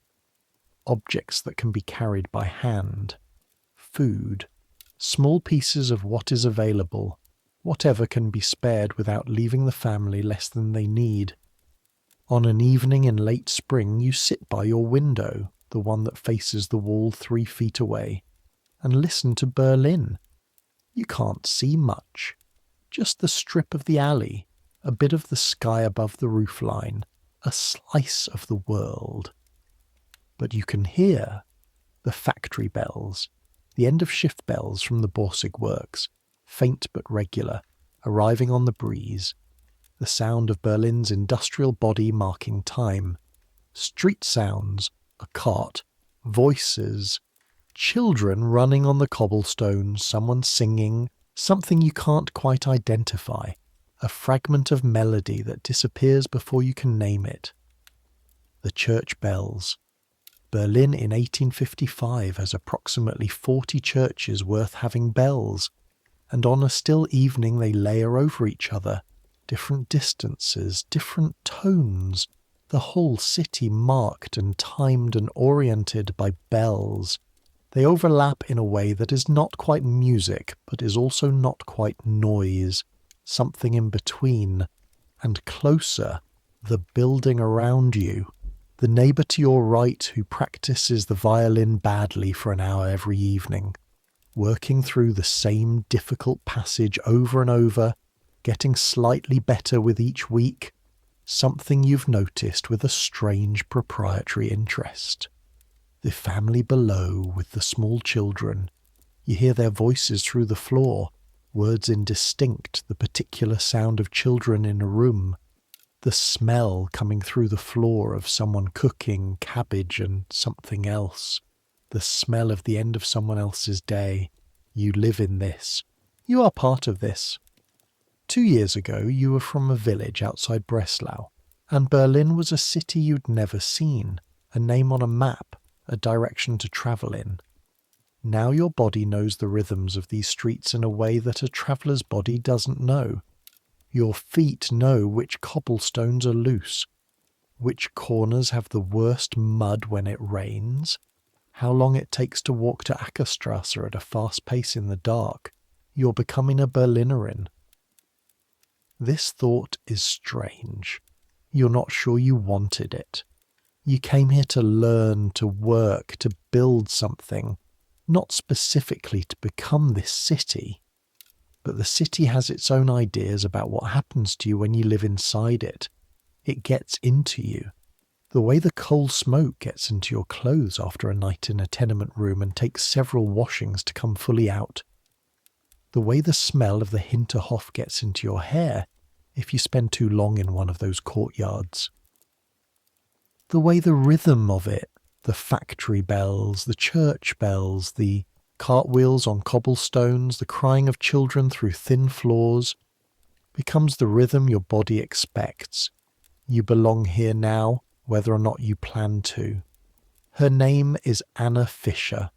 She's on the 2nd floor of your building, which you only know because she introduced herself last winter when the water pump in the courtyard was frozen and you both found yourselves at the Brunnen 2 streets over, filling buckets in the dark, breath fogging in the cold air. Anna Fisher is 31 years old, and she's been pregnant 7 times and has 3 living children. You know this because she told you matter-of-factly the way working-class women discuss these things. Not with sentiment, but as practical information that another woman should know. 7 pregnancies, 3 children. The arithmetic of that. She came to you in February and you talked. That conversation, the one that happens in your small room, quietly, with the door shut, is a different kind of conversation than the ones that happen in the official world. You can't give her medical advice about prevention in the way that certain educated women in certain cities are beginning, quietly, to share. It's not within your license scope, and more practically, the reliable methods are not available to Anna Fisher in any form she could access. What you can do, listen. Tell her about her own body's health. Reassure her that the miscarriages she has had were not her fault, that she didn't cause them by working too hard or eating the wrong things or failing in some wifely duty, which is what she's been told by a variety of people who don't know what they're talking about. I'm scared, she tells you. Every time. I'm more scared each time. That's sensible, you say. Fear is information. She looks at you. That's a strange thing for a midwife to say. It's the truth. She's quiet for a moment. Then, what do I do with it? You think about this. You use it. Fear that tells you to be careful is useful. Fear that tells you you're alone. That part isn't true. You're not alone. She looks at you with the expression of someone who wants to believe something and is working out whether they do. Not alone, she repeats. Not alone. August. A birth on Prenzlauer Allee. A family somewhat better off than most of your patients. The husband is a bookkeeper. They have 2 rooms, which is extravagant by the standards of this district. The wife is 33 and has had 4 previous births, all straightforward. This one is also straightforward. Baby comes well, mother recovers well. You're done by midnight and walking home through a city that's still warm from the day's heat. The streets smelling of everything that Berlin summer smells of. The particular intensity of a city that generates a great deal of organic material and doesn't yet have the infrastructure to deal with it adequately. On the corner of Schönhauser Allee, you pass a group of men coming out of a beer cellar, loud, happy, one of them singing something about the Rhine. They give you a look, a woman alone, midnight, leather bag, and one of them says something to the others that you don't catch, and they laugh. You've stopped having feelings about this. Or rather, you have the feeling, a quick hot flare of something between irritation and contempt, and then it passes, because you've been having this particular experience approximately twice a week for 2 years, and you don't have the time or energy to do anything with it. You walk past without acknowledgement. You turn the corner. You're home in 5 minutes. You make tea on the small stove. You open the account book and make the night's entry. You think briefly about the bookkeeper's wife and her new baby, and the 2 rooms they get to live in, the space, the air, the window that actually has a view of a street rather than a wall. You sit for a while in the quiet. Then you go to bed. There are things about this, work that people outside it don't understand, not because they're stupid or unsympathetic, but because the knowledge is intimate in a way that doesn't translate into description. They understand the danger. They know babies die, that mothers die. That's not secret. What they don't understand is the specific weight of being the person who was there. the person in whose hands the moment happened, the one who was holding things when they went well and holding things when they didn't. Emilia Drexler is in your account book. She's there every time you open it. You see her name before you see the entries on either side of it. The ink of her entry is slightly different from the others. You were tired when you wrote it, the pen pressing harder than usual. But here's the thing about memory in this work. You also remember the ones who lived. The account book has more living than dead. More healthy babies than complications. More women who opened the door on the second day with clear eyes than women who didn't open the door at all. You hold both. The weight of the losses and the weight of the others. They don't balance each other out. That's not how it works. The grief and the relief don't cancel each other, don't produce some neutral result. But they exist together side by side. The losses and the survivals, all of them part of the same continuous work. Rosa Kramer opening the door with Clara on her hip and eggs in her hand.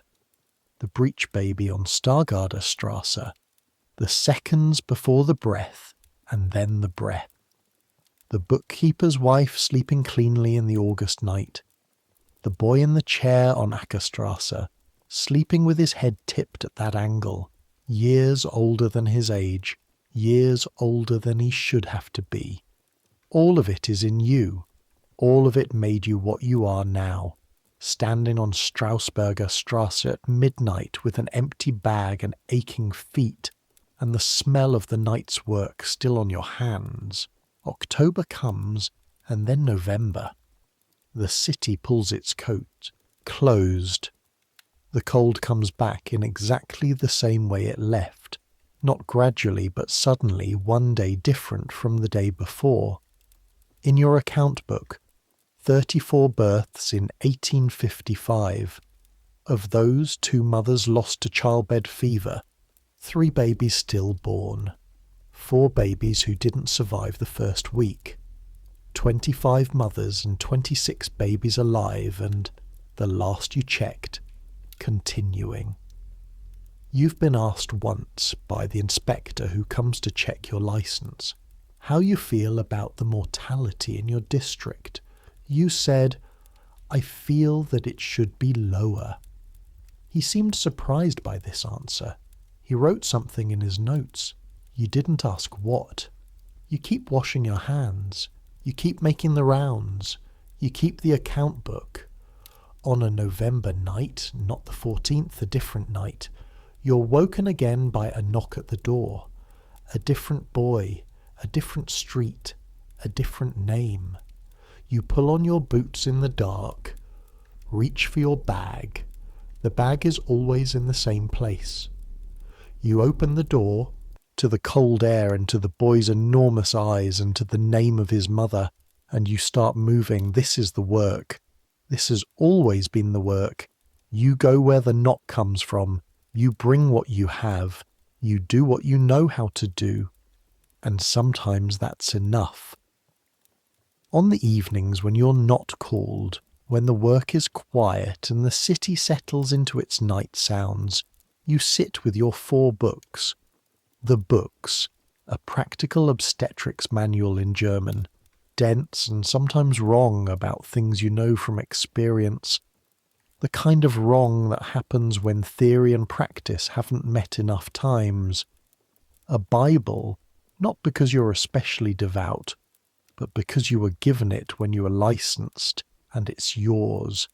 A collection of poetry by Heinrich Heine, the German Jewish poet who wrote things that made people uncomfortable enough that he spent most of his life in Paris exile, and who died this year, 1856, in Paris, which Berlin's newspapers discuss with a complicated mixture of belated respect and continued discomfort that characterizes how this city often treats its most interesting people. And a novel, a battered copy of something by a woman author, the name half worn away from the cover, Stories about ordinary German life that you've read so many times you know certain passages by heart. The poetry and the novel are not practical. They are not medical. They don't help you turn a breech baby or manage a postpartum hemorrhage. But they are the other thing. The part of you that existed before the leather bag, before the license, before Berlin. The girl from outside Breslau who read everything she could get her hands on and thought about things in long, uninterrupted chains when the farm work was done and the evening was quiet. You are both things, the midwife and the reader, the woman with the competent hands and the woman who reads Heine by candlelight after the work is done, the woman who knows how to apply pressure at exactly the right point on a labouring woman's lower back, and the woman who knows, almost by heart, a poem about what it is to be far from home. Berlin doesn't make it easy to be both things at once. The city has roles, narrow ones. But in your room, on your narrow bed, with the candle burning and the book open, you are both. You keep those thoughts. They're yours. Something else comes to you on these nights, in the drift between reading and sleep. Berlin is changing. You can feel it even in the 2 years you've been here. New buildings going up on streets that were rubble a year ago. New people arriving every week from Silesia and Saxony and beyond. The city is inhaling the countryside, swallowing smaller places, growing in a way that will eventually make it something barely imaginable from where you stand. The Mietskasernen will keep going up. More families will live in more rooms like Rosa's room. More women will labour in those rooms, in that heat, with that smell, with a child asleep on the other side of the room. But something else is also moving, not quickly, not enough. But something.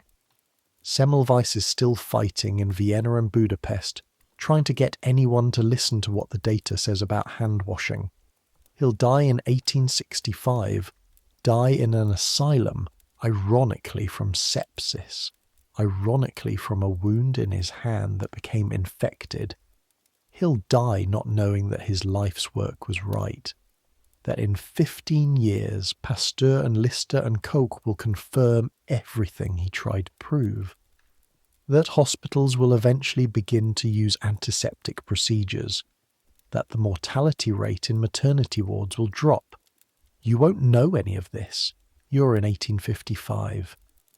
But something is moving. In the rooms of Prenzlauer Berg and Wedding and Mitte, women are surviving births they wouldn't have survived a generation ago. Midwives are accumulating knowledge. The unofficial network, Frau Holtz, Frau Mielke, Sophie Lentz, the dozen others, is quietly, persistently effective. Change happens fast in history books and slow, in rooms, but it happens. Clara Kramer is 3 months old and growing. The bookkeeper's wife's baby is learning to sit. The boy from Stargarder Strasse is breathing and will keep breathing. That's change. That's the smallest unit of the future. A baby breathing who might not have. 1/2 mile from Ackerstrasse. Unter den Linden is lit by gas lamps. The promenaders, the upper-class Berliners, the military officers in their uniforms, the professors, the merchants' wives, walk under linden trees that are stripped bare in November, their shoes on clean pavement, wrapped in wool coats that cost more than 6 months of your income. The opera house, the university, the palace, the museums being built to house the empire's cultural ambitions, the women who give birth in the houses near Unter den Linden, the wealthy women, the officers' wives, the merchants' wives, give birth attended by doctors, private doctors, expensive, who come to the house and whose presence signals status, as much as medical competence. Some of these doctors are very good, some aren't.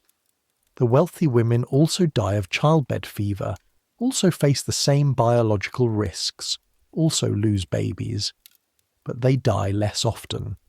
The better nutrition, the better housing, the warmer rooms, the cleaner water, these things protect a body in ways that matter at the margin. The gap between the 4th floor on Ackerstrasse and the 2nd floor on a respectable street near Unter den Linden is not just money. It's life expectancy. It's infant mortality. It's the probability that a woman will see her children grow up. You think about this sometimes, not with bitterness exactly, more with, this is the shape of the world I work in. I know the shape because I walk through both parts of it, through the Hinterhofe in the dark and through the better streets on the way back, and I see both from the inside. You are in the in-between, the licensed professional, not wealthy, not poor, moving between worlds, carrying knowledge in a leather bag, bringing one world's survival rate up by however much you can. However much you can, that's the job. Here is what is the same between 1855 and now. A woman in labour needs someone who knows what to do, someone who will stay, someone whose hands are steady, and whose presence says, I've been here before. I've seen this before. You're going to be all right. That hasn't changed. The rooms have changed. The science has changed. The tools have changed. The forceps, the drugs, the monitors that measure the baby's heartbeat continuously, rather than with a wooden horn every 20 minutes, the ability to cut a baby free in minutes when the situation requires it. The rooms are clean now in ways that Rosa's room was not clean. The water is safe. The fever that killed Amelia Drexler can now be treated with penicillin, and will almost certainly not kill. All of that has changed. But the fundamental thing, the woman, the labour, the need for another person who knows how to be present as useful in that specific moment, that has not changed. Every birth since the first birth has been this, a body doing the hardest work in a place, at a time, with whatever is available. Every birth is particular. Everyone is its own room, its own candle, its own set of hands. Martha Wegener, licensed midwife, number 247, Prenzlauer Berg, Berlin, 1855. In the account book, 34 births, 25 mothers and 26 babies alive and continuing. In the rooms, all of it. All of it still happening in one form or another. Somewhere in the city you walked home through this morning with the ache in your back and the empty vinegar bottle in your bag and the first grey light coming over the rooftops. Your eyes are closed. The stove's last heat wraps the room in something that is almost, barely, just enough warmth. The cart goes down Strausberger Strasse, the one that always goes at 2 a.m. The horse's hooves on cobblestones, that sound you've heard so many times it's become part of the night's texture, something that marks the hours without waking you anymore. The church bells mark something in the distance. You've walked far tonight, farther than the distance between your room and Ackerstrasse, through a room in Prenzlauer Berg and a birth in November, and a year in a city that is building itself as fast as it can, and a network of women who hold knowledge between them like water cupped in joined hands. You've walked through Amelia Drexler's name in the account book, and Rosa's face holding Clara and the boy Carl asleep in the chair, and the sound the baby made when the lungs finally filled. You've earned the lying down. Let the city go. It'll be there tomorrow. The Hinterhofe and the dung heaps and the factory bells and the 4 flights of stairs and the knock in the night. All of that will be there tomorrow. The work doesn't end. It waits. Tonight you did what you came here to do. Tonight the baby cried. That's enough. That's more than enough. Let the tension go out of your hands, those hands that have been gripping and pressing and working for hours. Feel them uncurl on the mattress. Feel the ache in the palms, the ache in the knuckles. It's there, it's earned. Let it settle. Let the ache in your back soften into the mattress, spreading and releasing the way it always does when you finally lie down, the held tension of hours going out like water draining. Let the names in the account book rest where they are. Rosa, Clara, Emilia, the boy from Stargarderstrasse, the bookkeeper's wife in August. All of them resting now, all of them in their own rooms, in their own beds, in the ongoing ordinary miracle of being alive and continuing. They're sleeping now, in the warmth of their stoves, in the specific peace of nights that went well enough, and you're sleeping now too. In your narrow room, in your narrow bed, in a city that doesn't stop but that tonight for now doesn't need you. After Rosa's birth, something shifts in the texture of the days, not dramatically, not in any way you could point to and name, but the city that felt like a maze when you arrived, the streets that looked identical, the building numbers that made no logical sense, the dialect that wasn't quite the German you learned in Silesia.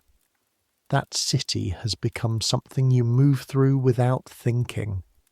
Your feet know the way to Ackerstrasse.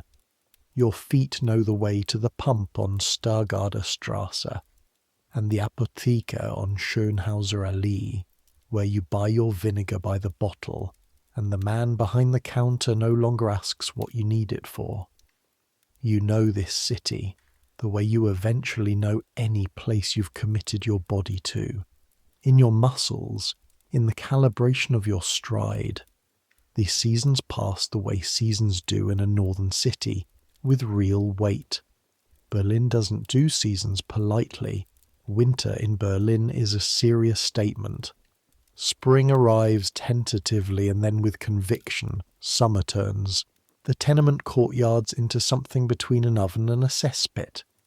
Autumn smells like coal being burned for the first time since March, a smell that's both warning and welcome.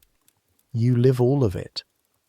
Winter, the births where the water in your washing basin is frozen by morning, and you break the ice with your fist before you leave the house and arrive at the tenement to find a room that's either too cold because the coal ran out or too hot because someone has been burning it desperately, and either way the temperature is wrong for a newborn.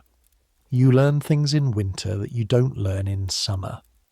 You learn how to judge a room's temperature by feel, not just cold or warm, but the specific threshold below which a newborn body loses heat faster than it can generate it.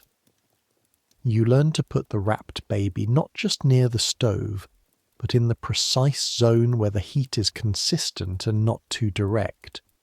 You learn which buildings have walls that are single brick and which have double, and you plan accordingly, mentally adjusting for what you'll find before you climb the stairs. Spring, the births that happen in the strange light of April, the blue-grey light that arrives early and stays late, the light that makes everything look both sharper and more fragile than it does in any other season. Spring births have their own feel, something in the air, the thaw, the first smells of green things over the permanent city smells, seems to affect the women, seems to bring a quality of opening to the labour that winter doesn't have. This might be imaginary. You've never been able to prove it, but you've noticed it consistently enough that you've stopped dismissing it. Summer, the births that terrify you most. Not because of the heat, though the heat is its own problem. A woman in hard labour in a room that's been absorbing July sun through a south-facing wall all afternoon is in physical conditions that add difficulty to difficulty. What terrifies you about summer is the water. The spree in summer is the spree at its worst.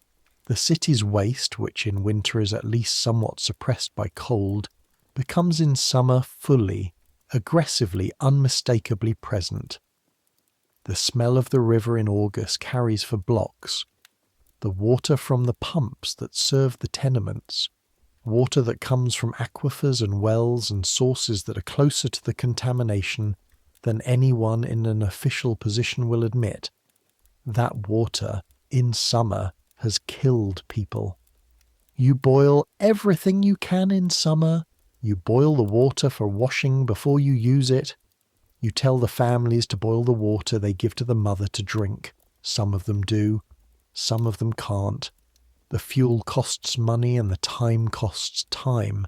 And when you're working 14 hours a day and your wife is in labour and you have 2 other children underfoot, boiling water is a thing that's easy to forget.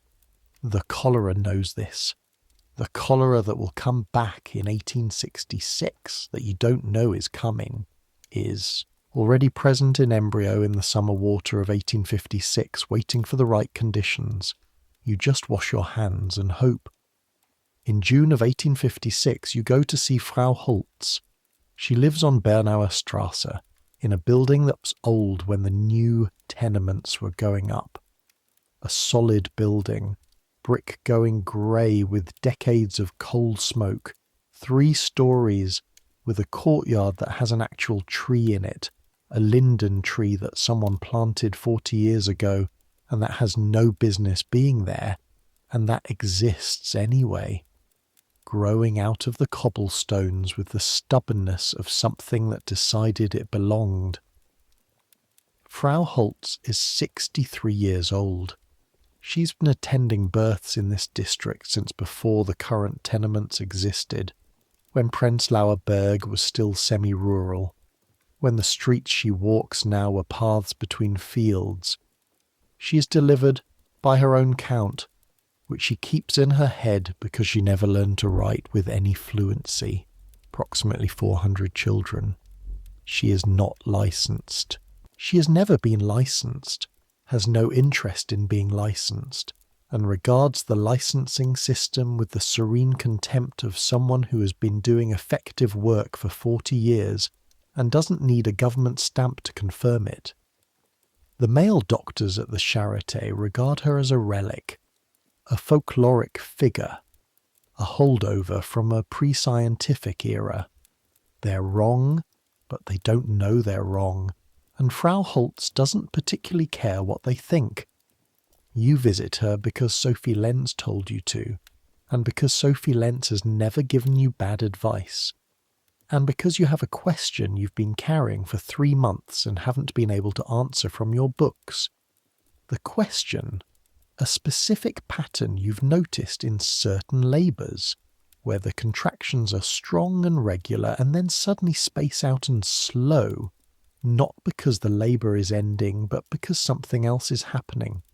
You've managed it intuitively, with position changes and movement, and it works, but you don't know why it works, and not knowing why makes you less certain than you want to be.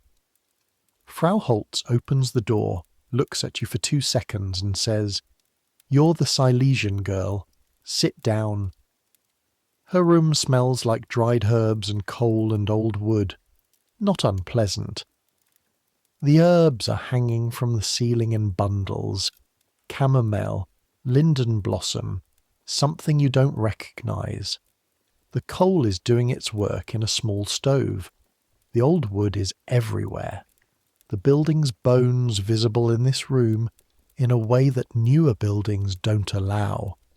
She sits across from you, and you describe the pattern. She listens without interrupting. Her face is still while she listens, not blank, but still in the way of someone who is thinking rather than preparing to speak.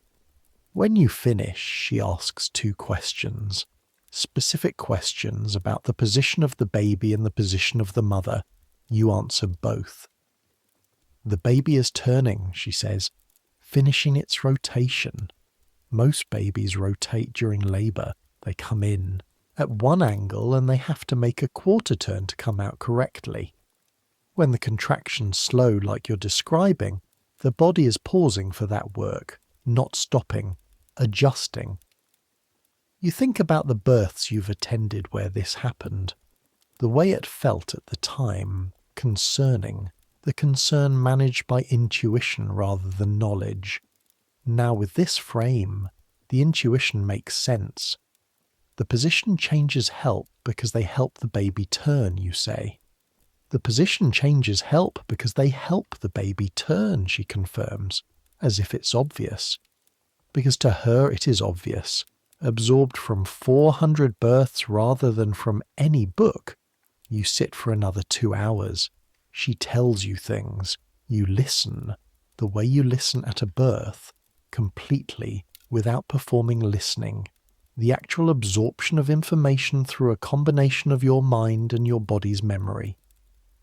She tells you about the way women carry themselves in the last weeks of pregnancy and what this tells you about the position of the baby. She tells you about a specific breath pattern she has women use during the hardest contractions and why it works better than what you've been telling them. She tells you about a tea she makes from linden blossom that she gives to women between contractions, not for any mystical reason, but because it's warm and slightly sweet, and the small ritual of being given a warm drink is itself a kind of medicine. The message it carries: someone is caring for you. You are not alone in this. You write it all in your account book when you get home. A different section at the back.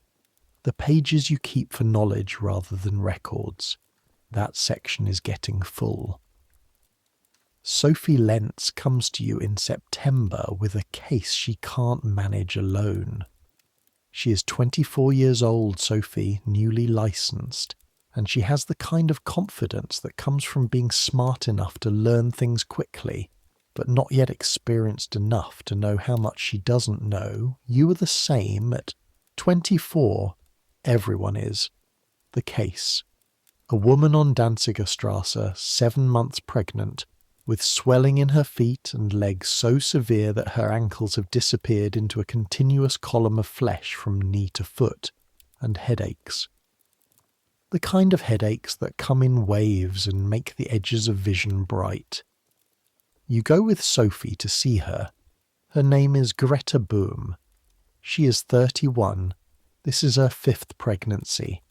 And she looks at you with the face of a woman who has been pushing concern down for weeks because there is no time for concern. You examine her. You take your time. Your hands on her belly, feeling the baby's position, head down, good, but something about the tightness of the belly itself, the particular firmness of it, the swelling in the legs, the brightness around her eyes that she describes when you ask. You know what this is. You've seen it twice before. Once the woman survived. Once she didn't. It doesn't have a name yet, not a name you know, the formal medical. Term eclampsia won't be standardized until later, and the understanding of what causes it, the hypertension, the organ stress, won't come for decades more. But the midwives in your network have a description of it that's been passed down. The swelling, the headaches, the signs that mean a birth that should come at the right time must come sooner, or the mother and baby will both be at severe risk. You tell Greta Bohm what you've told 2 women before her. You need to rest, completely rest. No carrying, no climbing, no work of any kind, and you need to eat salt. Greta Bohm looks at you with an expression that is half relief and half despair, because rest is not available to a woman with 4 children and a husband who works 12 hours a day and an apartment that doesn't clean itself. I know, you say, I know it's not simple, but I'm telling you what needs to happen, and you need to find a way. Then you look at Sophie. She needs to be checked every 3 days if the headaches get worse. Or if her vision changes, send for me immediately, not tomorrow. Immediately. Sophie is writing in her own notebook. The one she carries everywhere now, a habit she picked up from watching you. What are we watching for? Convulsions, you say, quietly but directly. If she has a convulsion, she could die. The baby could die. We need her to deliver before that happens. Greta Boom hears this. Her face doesn't change, but her hands, which have been folded in her lap, tighten against each other. What do I do if it happens? Sophie asks. Send for me and stay with her, and don't leave her alone. On the walk back, Sophie is quiet for half a block, then says, Is there anything else we can do? The honest answer is not much. Not yet. The medicine of 1856 does not have the drugs that in a future century will manage this condition before it becomes life-threatening. It doesn't have the monitoring equipment, the ability to check blood pressure with a number you can track, the interventions that make this manageable rather than dangerous. What you have? Attention, observation, the willingness to stay and watch and act quickly when the situation changes. We stay close, you tell Sophie. That's what we have. Greta Boom delivers at 36 weeks, 3 weeks before her time, attended by you and Sophie both. The birth is hard. You won't minimize it. The baby is early enough to be small, and the labour, when it starts, moves with a speed that doesn't give the body time to adjust. You've induced it in the only way available to you. Specific herbs in tea, long walks that Frau Holtz told you about, attention to position, because the alternative is waiting for the convulsion. You arrive on a Wednesday morning and don't leave until Thursday evening. The baby, a boy, is born at 3 pounds something. You estimate holding him in your hands, his weight the weight of very little. His skin is the translucent quality of the premature, the blue of the veins visible through it. He is real and complete, and 3 weeks too early. The next 72 hours are the hardest 72 hours of your year. The premature baby needs warmth, constant, consistent warmth. The body of a baby born at 36 weeks cannot regulate its own temperature the way a full-term baby can. You've read this, and you've felt it. The way the small body loses heat against your palm in the cold air of the room. You construct, with Greta Boom's husband, Franz, who is a carpenter when he's not working at the factory, and who approaches the problem with the concentration of someone whose hands know how to build things. A warming arrangement around the baby's sleeping place, the stove, the blankets, the positioning. You show Greta how to hold him against her skin, directly, warmth to warmth, for as many hours as she can manage. You stay for the first night. You sleep for 3 hours in the chair, the same chair 100 rooms like this one have, the one extra piece of furniture, and then you wake and check and warm the water and give Greta the tea that Frau Holtz told you about, not for any pharmaceutical reason, but for the small ritual of being cared for. Sophie takes the second night. You take the third. On the 4th day, the baby's colour has improved. Less blue in the lips, more warmth in the hands when you hold them. The weight of him, which seemed to decrease in the first day, in that terrifying way that premature babies lose weight at the start, has stabilized. Greta's swelling begins to reduce. The headaches, which were at their worst the day of the birth, begin to ease. You step out of the apartment on Thursday evening and stand in the stairwell and breathe. Your back is a statement. Your hands ache in the joints, the deep ache of overuse, the ache that will be there for a week. You smell like everything that accumulates in a room where a very small baby and a recovering mother and 4 other children are all existing in close proximity for 3 days. Sophie comes out a minute later. She leans against the wall on the other side of the landing. They're going to be all right, she says. It's not quite a question. I think so. You think. In this work, you think, you don't know. You do what you know, and then you watch, and then you think. Sophie is quiet. Then, how do you carry it? The not knowing? This is the question every new midwife asks in one form or another, eventually. You remember asking it. You remember the answer you got from the midwife in Breslau, which was, you learn to carry it the same way you carry anything heavy, by adjusting your posture, by not setting it down in the wrong place, by accepting that the weight is part of the work. You stay interested, you tell Sophie, in every case, every person. If you stop being interested, if you start treating it as routine, then you start missing things. The interest is what keeps you sharp, and being sharp is what keeps them alive. She thinks about this. That's more useful than what I expected you to say. What did you expect? Something about God's plan. You almost smile. I'll leave that to the pastor. You see him in October, 8 months after his birth. You're crossing Schönhauser Allee on a Tuesday morning when a woman calls your name. It takes you a moment to place her.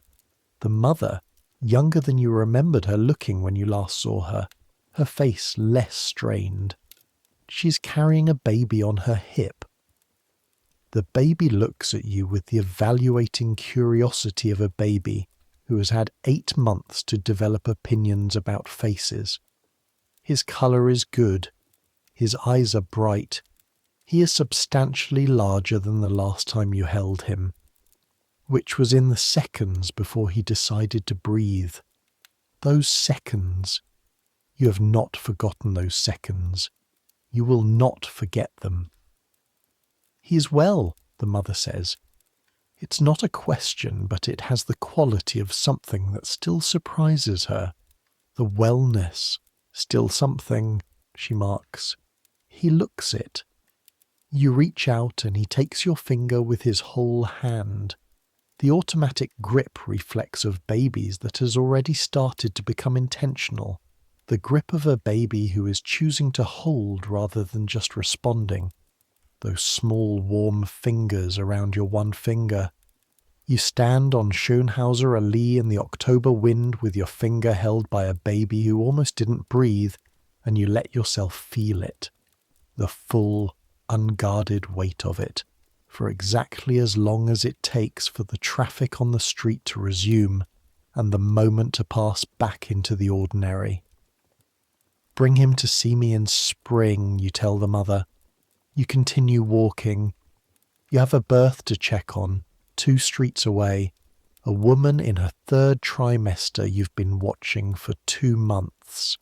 The warmth of those fingers stays in your hand for the rest of the morning. There's a thing that happens to midwives that you've watched happen to Sophie Lentz this year, that you remember happening to yourself in the 1st year. In the beginning you're afraid of the wrong things. In the beginning you're afraid of the dramatic things, the breech presentation, the hemorrhage, the moment when something goes visibly, undeniably wrong. Those are the fears you can name, the ones with shapes you can imagine and prepare for. Then, after enough births, you're afraid of the right things, the normal birth that has a detail that's not quite right. The mother who answers your questions correctly, but whose eyes are doing something that doesn't match her answers. The labour that's progressing exactly as it should, but has a quality you can't articulate. A quality in the contractions, in the way the mother is breathing, in something in the room that your body registers before your mind can name it. You learn to trust that second kind of fear more than the first. The unnamed fear is often more reliable than the named one, because it's your experience talking, the accumulated pattern of all the births you've been at telling you. Pay closer attention here. The problem is telling a new midwife that the fear you can't name is the one to trust. Because to a new midwife, learning to trust unnamed fear sounds like mysticism, sounds like the old women's knowledge that gets dismissed as unscientific. But it isn't mysticism, it's pattern recognition. It's your brain having processed more information than it can consciously present to you, and delivering the summary as a feeling rather than a list. You are learning, slowly, to put it into words when you teach Sophie. To say, notice when the mother's breathing changes in this specific way, because that specific change means the following. To say, if the labour has been progressing and then slows without the baby turning explanation, feel for this. To say, the things that look like intuition are information. They can be taught. You write it in the back of your account book. The pages are getting full. A letter arrives in December, forwarded through 2 addresses. You've moved once since you came to Berlin. A slightly larger room and letters take time to catch up. The letter is from Frau Schreiner, your teacher, the woman who decided your hands were right for this work. The handwriting is less steady than you remember it. She is 71 years old. She asks about Berlin. She asks about your practice. She asks in the specific way of a teacher checking on a student without appearing to check whether you've been doing the thing she told you. Keeping records, writing everything down. She tells you about her own district. 3 new families from Berlin have arrived, factory workers who couldn't make it in the city and have come back to the countryside with their children. She's attended 2 births this autumn. 1 difficult, 1 not. She ends with something you read 3 times, standing in the cold of your room with your coat still on. The work doesn't get easier. If it does, you've stopped paying attention. But it does get more familiar. That's not the same as easier. Familiarity is knowing where you put your bag in the dark. Easier would mean the stakes are lower. The stakes are never lower. You put the letter on your shelf next to the 4 books. You think about Amelia Drexler. You think about Greta Böhm's baby and his first 3 days. You think about the boy on Stargarderstrasse, his fingers around yours. The stakes are never lower. That's true. But it's also true that you are still here and still going and still finding the bag in the dark. There is a conversation you have in pieces with different people that never gets assembled into one complete thing. Sophie Lentz starts it. One afternoon when you're walking back from a birth together, a simple birth, one of the easy ones that still requires exactly the same attention as the hard ones but ends without drama. Do you ever think, she says, that what we know, what Frau Holtz knows, what the women who taught them knew, that it should be somewhere, written down properly? I keep records, you say, not records, the other things, the turning technique, the way to manage the long labour, the things we know that the doctors don't know yet. Yet. That word sitting carefully in her sentence. You think about it. Who would read it, you ask? Midwives, future midwives. Future midwives will be trained by future women who learned from us, the same way we were trained. But what if those women aren't available? What if the chain breaks somewhere? This is the genuine question underneath Sophie's question. The fragility of the chain. Knowledge that passes person to person, generation to generation, through teaching and demonstration, and the long hours of being present together in those rooms. That knowledge is always one generation away from loss. One woman who dies without teaching anyone. One community scattered by economic pressure. One official curriculum that decides the old knowledge isn't scientific and doesn't belong. Semmelweis wrote it down, you say. He wrote down the numbers, the evidence, everything, and they didn't listen. That's different. He was arguing against the doctors. We're not arguing against anyone. We're just, this is what we know. It should exist somewhere. You walk in silence for half a block. Write it down, you say eventually. If you think it should exist, write it down. Sophie is quiet. I'm serious, you say. Write it down. Keep what I write down. Collect what Frau Holtz knows. The way I've been doing. Make something real. A book. Or something like a book. Something that can be held. Sophie looks at you sideways. Are you saying this is my project now? I'm saying that someone should do it, and I have 32 active patients in my district and a waiting list, and I don't have time. You're new enough that you're still systematizing. Write it while it still feels systematic, before it becomes habit. Sophie takes this in. She is quiet the rest of the way back, the particular quiet of someone who has just been handed a thing that was already theirs. February again, 1857, the coldest night of a cold winter. The temperature drops overnight to something serious. You feel it the second you step outside, the air that is no longer just unpleasant but actually aggressive, that takes the moisture from your eyes and the warmth from your face in the first 30 seconds. You're called to a berth on Danziger Strasse.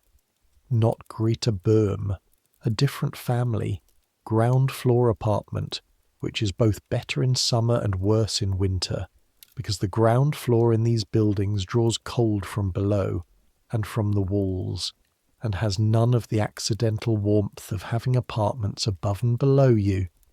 The family is Kraus. The mother, Friederike, is 23, and this is her second birth. Her first was 3 years ago, healthy, normal. This one, you've been monitoring for a month, has felt from the beginning like it will be straightforward. It is not straightforward. You arrive to a room that is cold. Not cold like these rooms usually are. Cold in a way that tells you the stove has been struggling for hours, fighting the temperature that is pressing in through the thin walls. The coal bucket is nearly empty. The father, a gaunt man named Hermann, who looks like he hasn't slept, tells you they ran out yesterday and couldn't afford more until his pay comes Friday. Friday is 3 days away. Friederike is in labour in a room that is not warm enough. You look at Hermann. Go upstairs. Knock on every door until someone gives you coal. Don't come back without it. He goes. He comes back in 10 minutes with a bucket. Not full, but something. From the family on the second floor who heard through the floor that there was a birth happening and didn't need to be asked twice. The people in these buildings know each other in the way you know people when your walls are their walls and your floors are their ceilings and you share one pump in one courtyard. The help moves between them quickly when it moves at all. When it's someone else's crisis, you can do something about you do it, because you remember when it was your crisis and someone else had something to give. You get the room to a temperature that is not good but is survivable. You push the bed as close to the stove as you can get it. You put extra blankets at the foot of the bed and instruct Friederike. The baby goes directly against your skin the moment it's born until the room is warm enough, no delay, and then you work. Friederike's labour is long, not alarmingly long, within normal range, just the long end of it, 10 hours from when you arrive, through the night and into the cold grey morning. At 6:47 in the morning, a girl. The room by this point has reached something approaching adequate warmth. Hermann has made 2 more trips to the neighbours, and the stove is doing its job. You hold the baby against Friederike's skin. Within the first minute, you watch the colour, you count the breaths. Good. All good. The morning light comes through the small window. The particular February morning light that is pale and flat and very bright after the dark of the night. It falls across Friederike's face and across the baby's face, and for a moment the room is full of this cold, clear light that makes everything look etched and exact. You stand with your bag in your hands, the work done, your back announcing the night's accounting, and you look at this. 2 people who were in danger 6 hours ago, now in the February light, breathing. Hermann Kraus is sitting on the floor with his back against the wall, his head tipped back, his eyes closed. He might be asleep. He's been awake since yesterday. The upstairs neighbour's coal is still burning in the stove. You let yourself have this moment, the full version of it, not the professional, efficient acknowledgement of a good outcome, but the human version, the version where you're aware of what was at stake and what didn't happen and what did. Then you fold it away, add it to the collection, leave it in the room where it belongs, you close your bag, you button your coat, you go home through a Berlin that is bright and cold and going about its mourning, the cart horses breathing clouds, the factory bells already marking the first shift, the bakeries open, the city in full ordinary operation, indifferent to what just happened in a ground-floor apartment on Danziger Strasse. The city is always indifferent. That's not its fault. It has 440,000 people's ordinary mornings to organise. The room on Danziger Strasse was yours. The city gets everything else. One Sunday in March you walk to the Weidendammer Brücke, not for a birth, not for a checkup, just to walk, just to stand somewhere that isn't a room. The spree at the end of winter has that specific quality, half-thawed, moving with the grey determination of water that has been frozen and is remembering how to be liquid again. The surface carries small pieces of ice, not the dramatic flows of deep winter, just the remnants, translucent and purposeful in the current. You stand on the bridge and look east and then west. East, the old city, the medieval Berlin, the churches and the narrow streets that predate the industrial expansion. West, the new buildings, the factories beginning to accumulate along the river's edge, the chimneys already working on a Sunday morning because iron doesn't stop for Sabbath. From here, you can see 3 church towers. Below you, 2 fishermen are working the bank, their lines in the slow water, patient in the cold.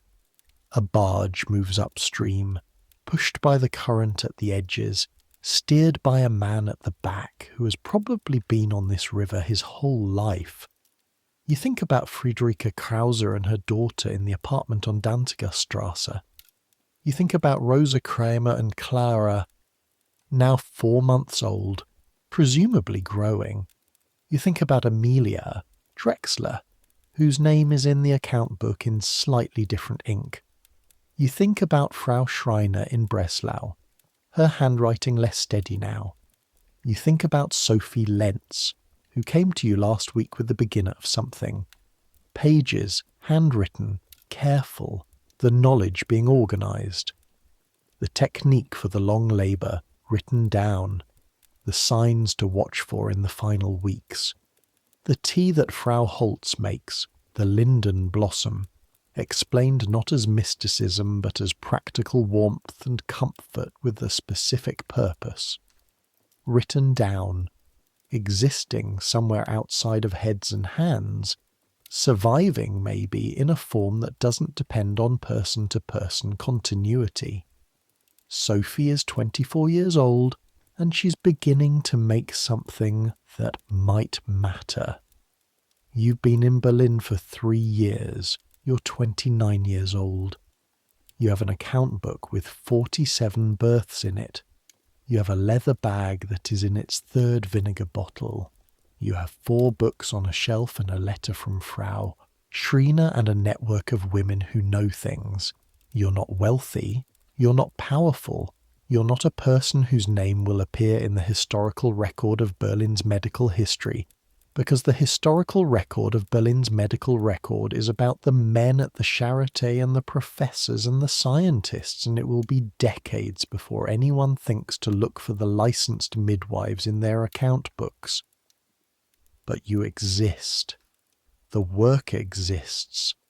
The 47 births and the babies who breathed and the women who opened the door on the second day with clear eyes, those exist. The Spree moves under the bridge, carrying its small pieces of ice toward the sea. You breathe the March air, which is cold enough to be real. You turn around and walk home.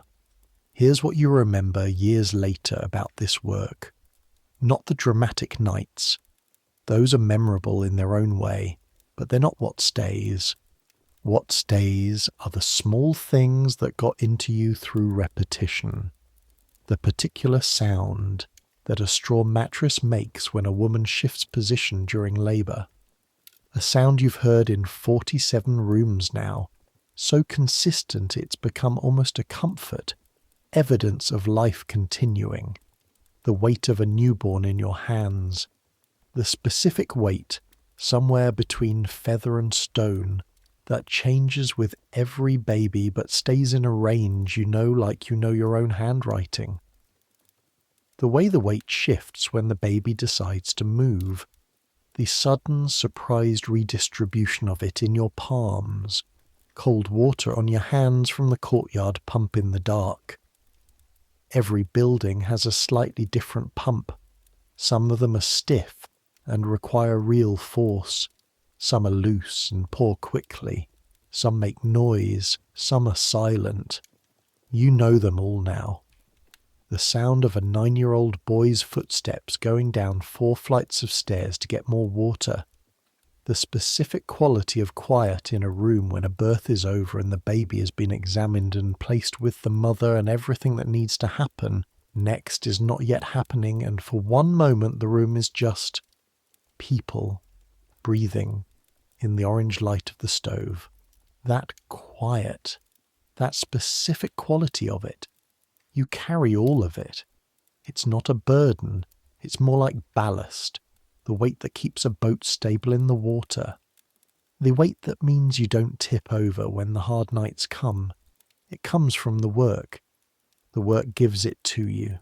Incrementally, birth by birth, year by year. You don't choose it. You don't earn it by trying. You just show up and do what you know how to do, and the work gives you back something you didn't have before. That's the only way it works. In November, a year after Rosa Kramer's birth, you visit Frau Holtz again. The linden tree in her courtyard has dropped its leaves. The bare branches hold the last of the November light with a kind of stubbornness you recognize.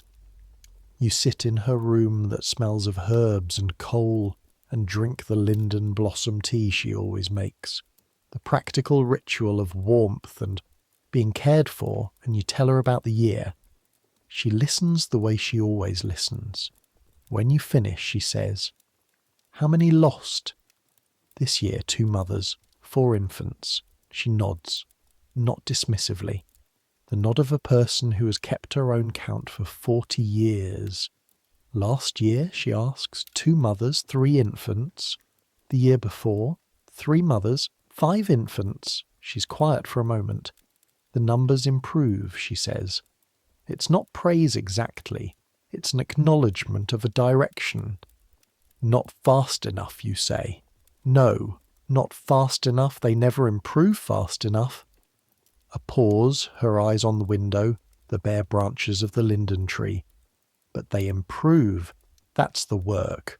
Not fixing everything. Improving." You drink your tea. "You'll outlast me," she says.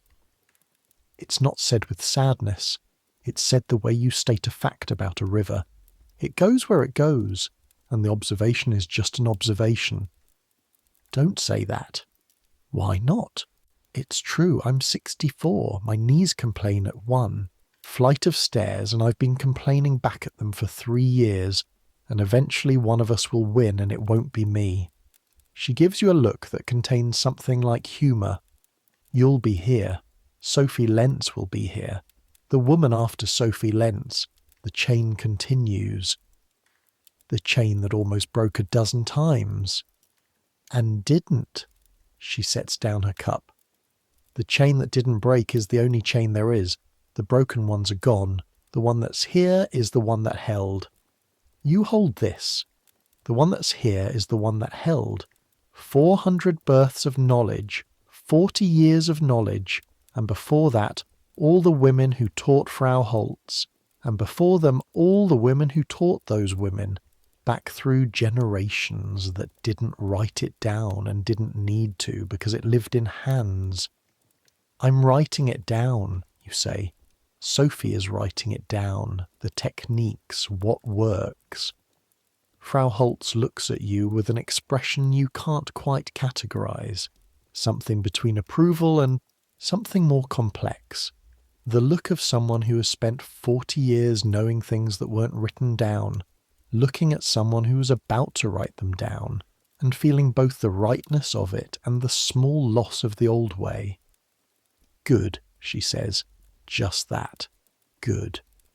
December 1856. Your room on Strassburger Strasse at 11 o'clock on a Tuesday night. You've been called twice today, and one of those calls was false. A nervous husband who thought his wife was in labour and she wasn't. She was having strong Braxton Hicks contractions, the kind that are real and intense and not yet the real thing. You told her what to watch for, when to send for you again, and came home. The stove is doing its job. The room is warm in the modest way that these rooms are warm.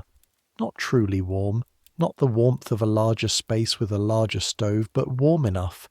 The difference between cold and survivable. Your account book is open on the table.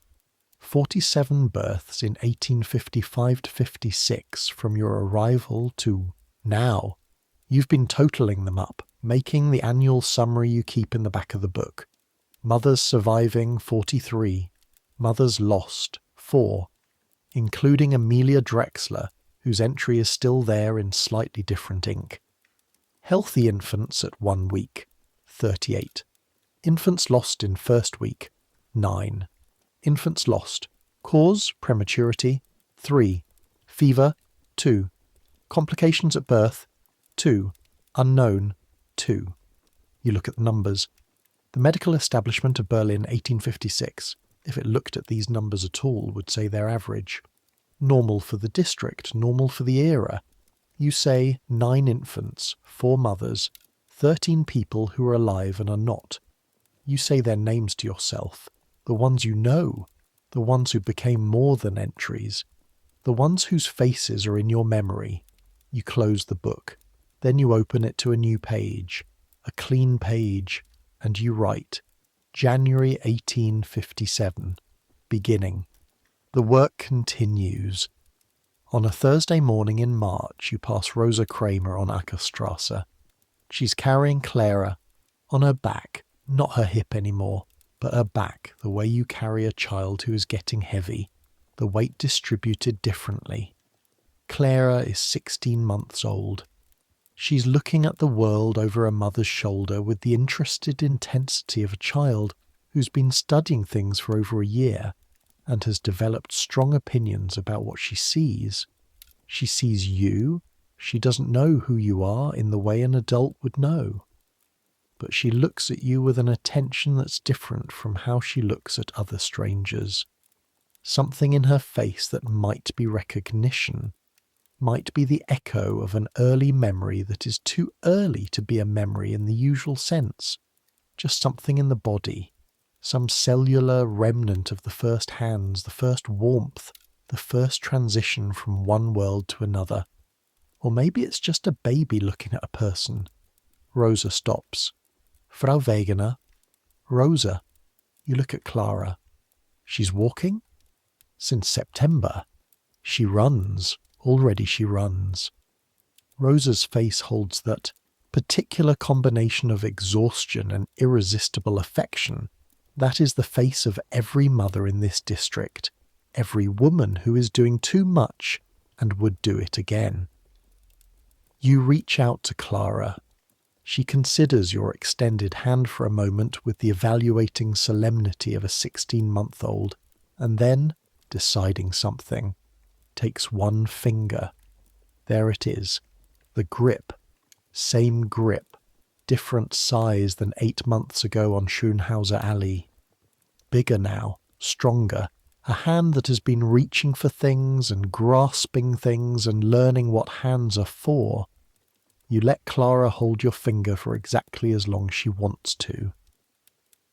She releases it after a moment, distracted by a dog going past, and turns to watch it go. She's well, you say.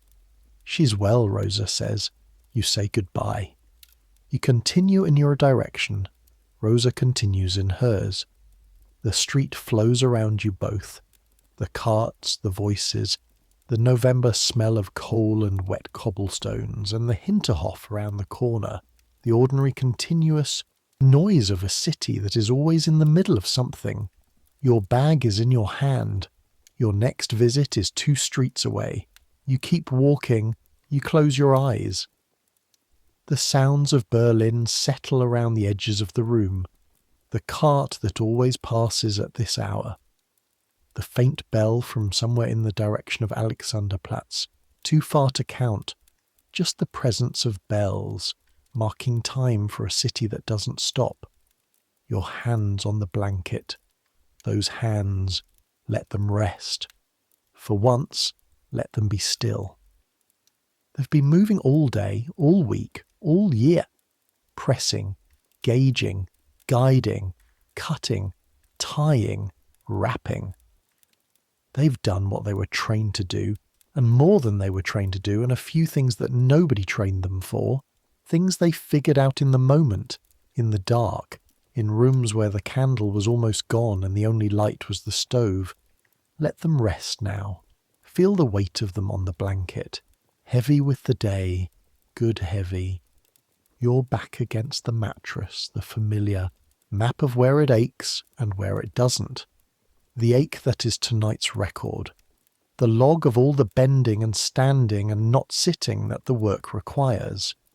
The ache is fading slowly the way it always does when you finally lie down and let the muscles remember how to stop. The account book is on the table. The entries are there, all of them, the ones that hurt and the ones that don't.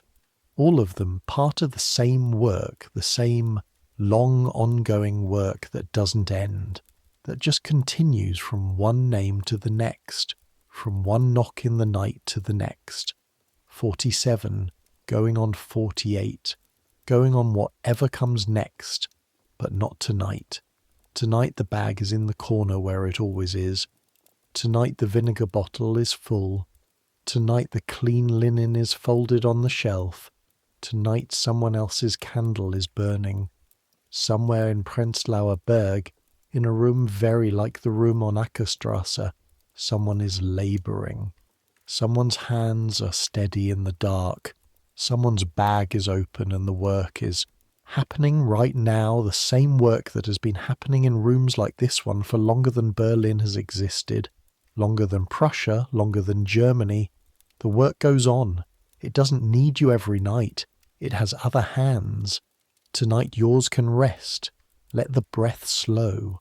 Let the day's accumulated tension find its way out through the back, through the shoulders, through the hands open on the blanket. Let Emilia Drexler's name rest in the account book where it is. Let it be there. Let it stay there. It belongs there and it doesn't need you to hold it tonight. It's held already, in the ink, in the paper, in the record that says, this person existed, this person mattered, this loss was real. Let it rest. Let the baby on Danziger Strasse be warm in the improved room with the neighbour's coals still burning. Let Greta Bium's boy be sleeping in his mother's arms, 3 months old now and solid, the translucent fragility of his early weeks replaced by the ordinary miraculous density of a baby who has decided to stay.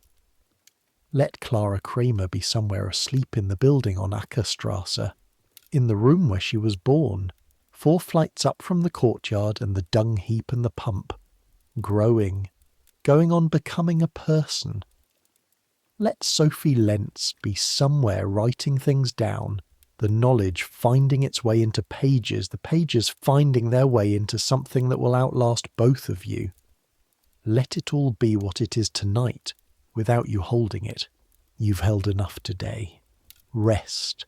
The linden tree in Frau Holz's courtyard is bare in this season, but it will have leaves again. It always has leaves again. It's been having leaves again in that courtyard since before you were born, since before Frau Holz was born, since someone decided it belonged there and the tree agreed. Some things grow where they're planted and stay. You're planted here now. Strausberger Strasse, Prenzlauer Berg, Berlin. Number 247 in the registry. Martha Wegener, Hebamme. 29 years old and belonging somewhere, finally, in the specific way that belonging happens. Not by choosing it once, but by arriving at it through the accumulated weight of days. That's yours. That's real. The night is quiet enough now. The ache in your back is softening. The ache in your hands is softening. The weight behind your eyes is the weight of a day done and done well enough. And it pulls you down in the way that good tiredness pulls, downward and inward, toward the dark that is just rest, just absence, just the space where nothing is required of you. Nothing is required of you now. The bag is in the corner, the work is there tomorrow. Tonight there is only this, the slow breath, the warm room, the city beyond the window doing what cities do, and you, in the middle of it, allowed to be still. Let it come. Let sleep come the way it always comes, eventually, even after the hardest nights, slow and then all at once. The boundary crossing without ceremony, the world going quiet, not because it stops, but because you do. You've earned this rest. It's yours. Take it. Good night.